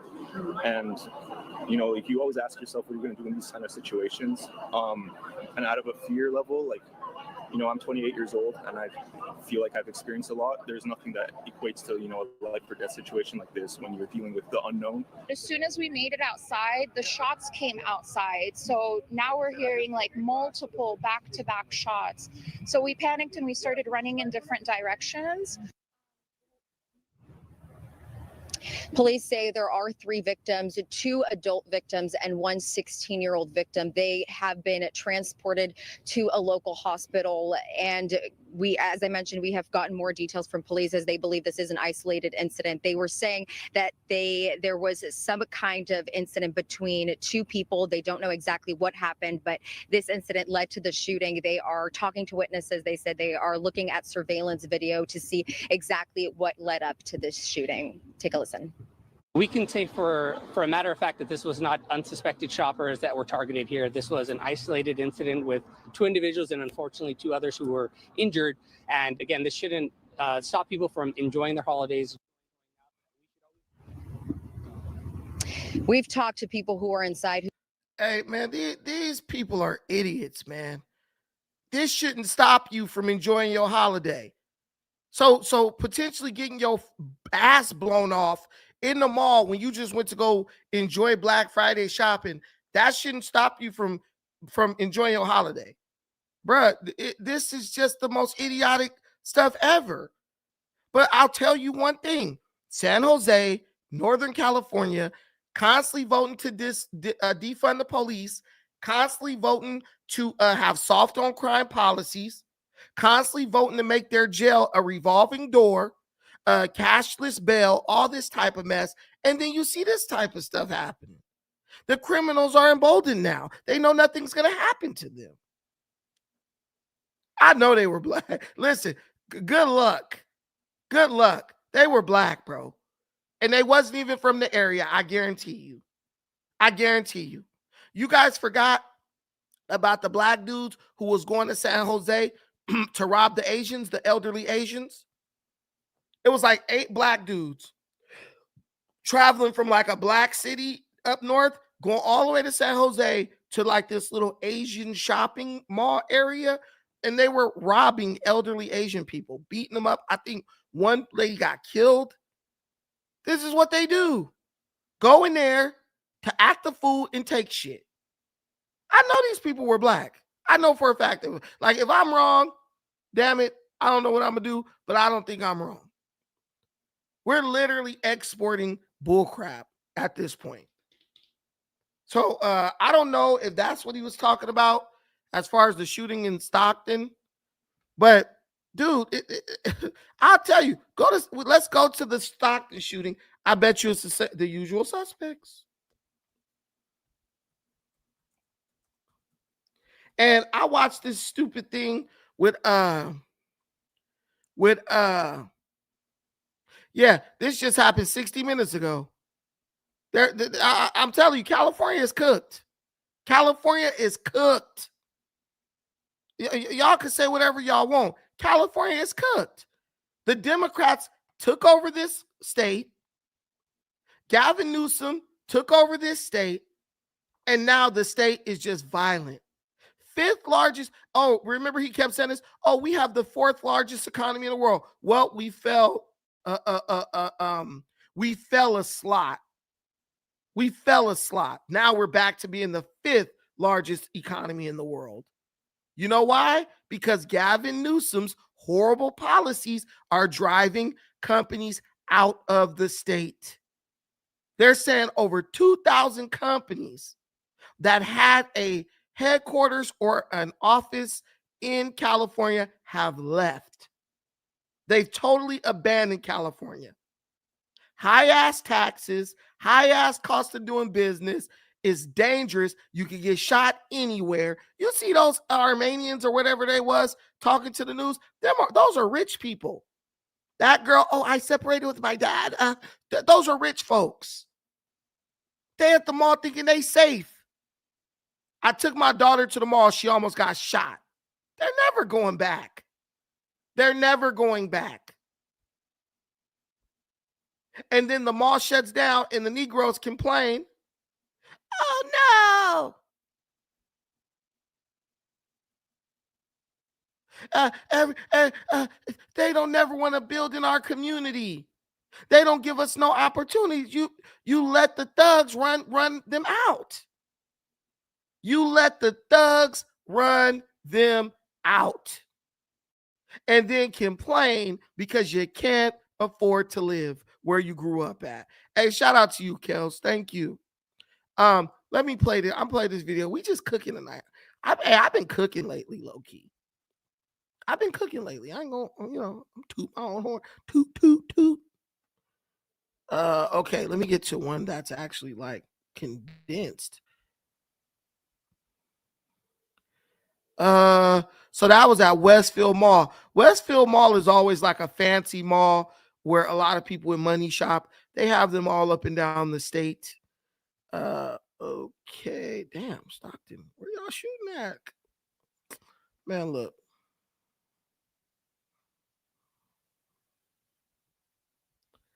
I'm trying to see what's the deal with this. Okay, they don't got no major.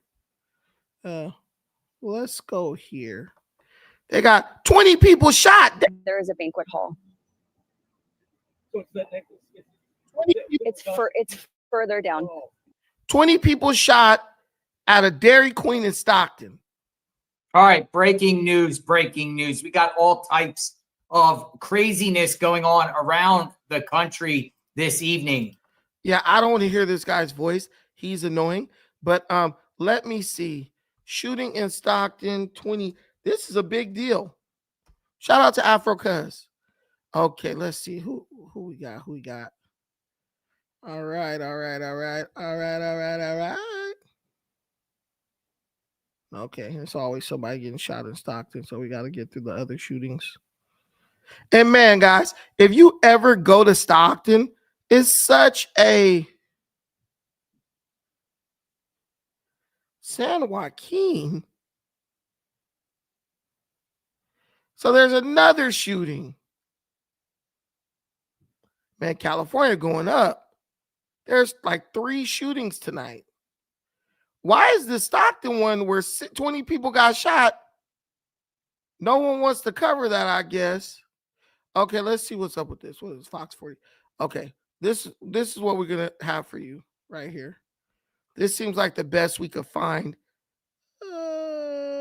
This seems like the best we could find at the moment.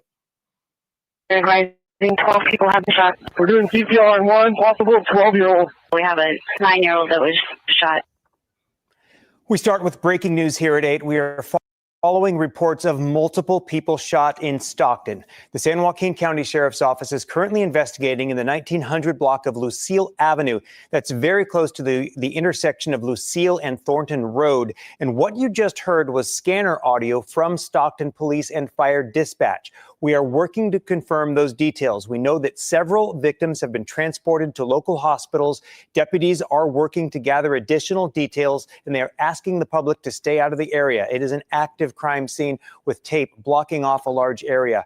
Fox 40 does have a reporter on the way, and we will have more details. If they can get their shot up before the end of this hour, we will have a live shot from that reporter. Otherwise, we will be all over this story tonight on Fox 40 News at 10 and online at fox40.com. Okay, so this is still developing. People have been shot out here. This is 20 people. Wow, that's a lot. That's a lot. There ain't really nothing much to say. I mean, it's going up. Democrat run states. Democrat run states, Democrat run cities, man. And I know y'all be on me, oh, you always blaming the Democrats. Where else is this happening? Where else is this happening? Please tell me. You don't see this crap happening nowhere else. They take over the legislature. They promise people everything.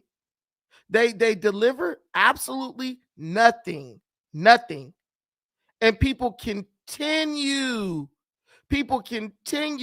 to give them, access, like give them the power. Oh, I don't know, but Trump ain't the problem. Trump is not the issue here. The issue here is lawlessness. Lawlessness, which is perpetuated by a bunch of politicians lying to people, telling them that they're going to improve their lives by allowing criminals to roam the streets. But at some point, common sense has to prevail. How are they going to make me safer? By allowing bloodthirsty criminals to run the streets. These people are looking for victims. They're looking for soft targets. And it's almost like this is some type of like sacrifice or something. They're sacrificing their constituents to these criminals. They're sacrificing their constituents to these criminals. That's the only thing that can make sense of this. I'll play this. I'm off Thornton Road near Lucille Avenue in Stockton, where the sheriff's office tells us multiple people have been shot here. The Thornton Road portion of the scene centers around the Thornton Plaza Shopping Center, specifically near Herbst's Liquors. That's where we've seen several police cars, several ambulances, even firefighters. So far, all that we know is that several victims were transported to local hospitals after the shooting. It happened at some point around 6 p.m. Saturday here in the 1900 block of Lucille Avenue in Stockton. The San Joaquin County Sheriff's Office is leading the investigation here, and that's all the information we've been able to get from them so far. Police are asking people to avoid this area because Thornton Road is blocked off in both directions. As we get more information, we'll pass it along to you. Well, it's a good thing they're out there on top of it covering the story, but 20 people shot. 20 people shot. I know some people dead for sure. I know some people are dead for sure. There's no way they're not. But man, I'm telling y'all, Trump is the problem. But you see the absolute chaos unfolding in these Democrat-run cities. But he's the problem. That's what they're telling me. Trump is the problem. I don't know what's up with this lady right here, but let me see if I can get this woman. I don't know why we don't have sound. but maybe they muted it. Let me see if they're going to put some sound when this lady starts. Oh, here we go. Let me see.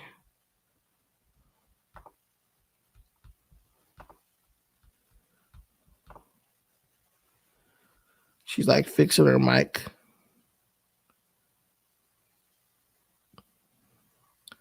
Girl, ain't nobody looking at your damn hair. Let's go. They got this whole thing. Oh, yeah, even the in that area, there's a lot of Hispanics.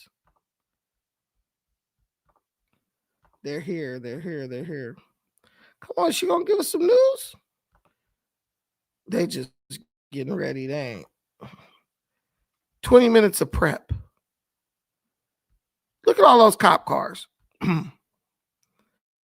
Yeah, but the police just come. They literally just bring in the body bags, man. They just bring in the body bags at this point. The Democrat Party will not allow them. The Democrat Party will not allow them to do their job. And I have to say, I am gaining a little bit more respect for the Communist News Network, CNN, because now they're bringing in a lot of based hosts, dudes who are just like, they don't care. They're sick of this. I believe even people in the mainstream or legacy media, they're getting sick of all this killing. They're getting sick of all this violence. And they are calling people out now. They're going off. They turning up for real. Check this out. Is this base CNN guest? He's just a guest. He bodies Tiffany Cross. Remember that bad wench Tiffany Cross? Remember her? The one who just get on and lie and say anything that MSDNC would tell her to say, and then they showed her how much they appreciated her by firing her. They fired her, canceled her show, got her ass up out of there. And Joy Reid was trying to stick up for her, and then like 3 months later, Joy Reid's show got canceled, and she was crying. Yeah, so Tiffany Cross is now doing the rounds of legacy media musical chairs. That's what I like to call it.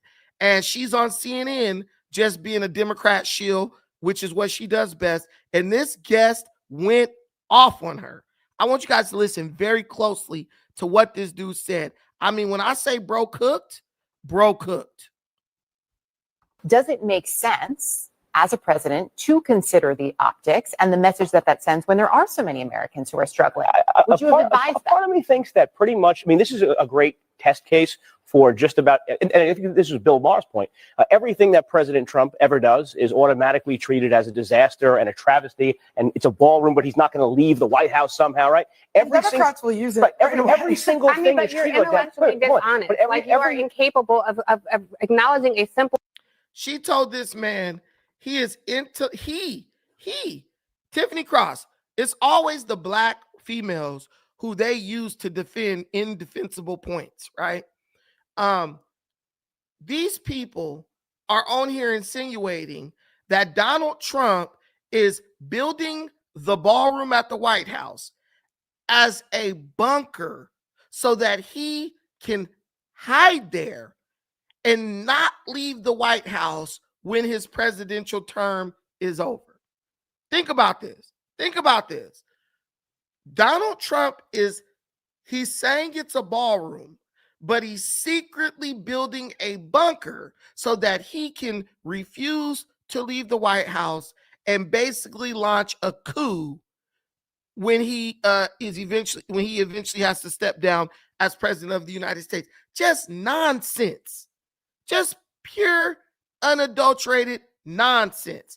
And listen to Tiffany Cross try to defend this stupidity, calling him intellectually dishonest. Truth about anything. Like you use. What am I lying about? Because you use this. You just said that he's not going to leave the ballroom. He's building a ballroom, so he's going to stay there. Defend this president, no matter what. You lie. What did I lie about? You're the one who said he's building a ballroom not to leave the White House. You just said that. You said he's building a ballroom to not leave the White House. That makes no sense. I think that is a question that we have to examine. So you think he's building the ballroom to stay in the White House? That's his plan. That's his plan. Where would I get that from? Him lying about the 2020 election, him leading a mob to attack Capitol Hill? Does it? This is what they do.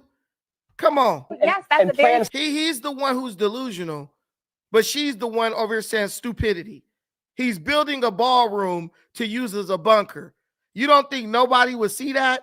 It's the Secret Service is there. There's all types of people there. They're going to just be like, oh, let's just quietly watch Trump overthrow the government. See what I'm saying, though? And this is where people get their news. C. Thing. And And the C fact is that you are ballroom. intellectually dishonest about it. And C is the Listen, ball. I when think it's in the ballroom. authoritarianism came for America and history asked, what did you do and what did you say? I hope they play back every single time you're on this show and regurgitate a bunch of nonsense. I think you are the when you ultimate example of the Trump you are derangement incapable syndrome of- in the flesh. Can I just say, I think you're lying to the American people. I don't know if you're trying to get a tactic position, but the mental war. I want to sort of say how much I love that he's ignoring his argument. yes, that's a very serious thing. And the fact that you are intellectually dishonest about it. Listen, when authoritarianism came for America and history asked, what did you? Come on, man. Tiffany, shut up. It's at this point, you know, she's just doing anything to keep a job. They don't care about the facts. Oh, Tiffany, good way to throw out pure bull crap. Mind you, this is being built with private donations. This is being built with private donations. But Trump is building a bunker. These people are pathetic. Their whole goal is to just constantly instill fear into the American people. That is the only thing they care about.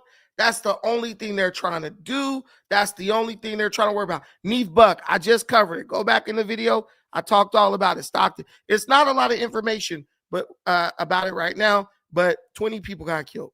But guys, this is just nonsense. This is stupid. But man, look, we got to call it a night. It's been a great time.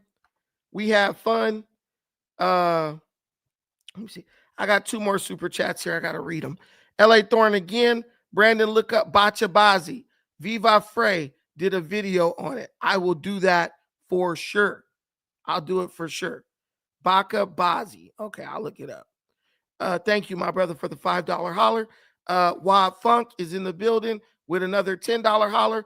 All your geopolitical prowess is impeccable. I don't think folks know how deft your geopolitical knowledge is. You are one of the most well-rounded FBA Pan-Africanists I know, man. I just keep it real, bro. I look at the information. I give my opinion on it. If you don't agree, just tell me why. I'll tell you exactly why I think the way I think. And I'll give you evidence that influences my thought process. But just tell me why if you don't agree with me, just tell me why. And that's the part where most people fall down. They say they believe something, but they can't tell you why. And the reality is, the real reason why is they just are mindlessly loyal to one side or the other. Me, I'm not loyal to anybody but me. You know, me and my people, and we want to prosper and thrive. And I'm loyal to anybody who has those same goals, right? We have more in common than we have in differences. Everyone has to understand that. Everyone has to understand that. And that should be the number one driver of all your decision making. What do I want that my neighbors also want? And I promise you, you'll get way further. Together, we are stronger, minus the illegal criminal alien immigrants. All right. Thank you guys so much for watching this. I appreciate everything you do for me.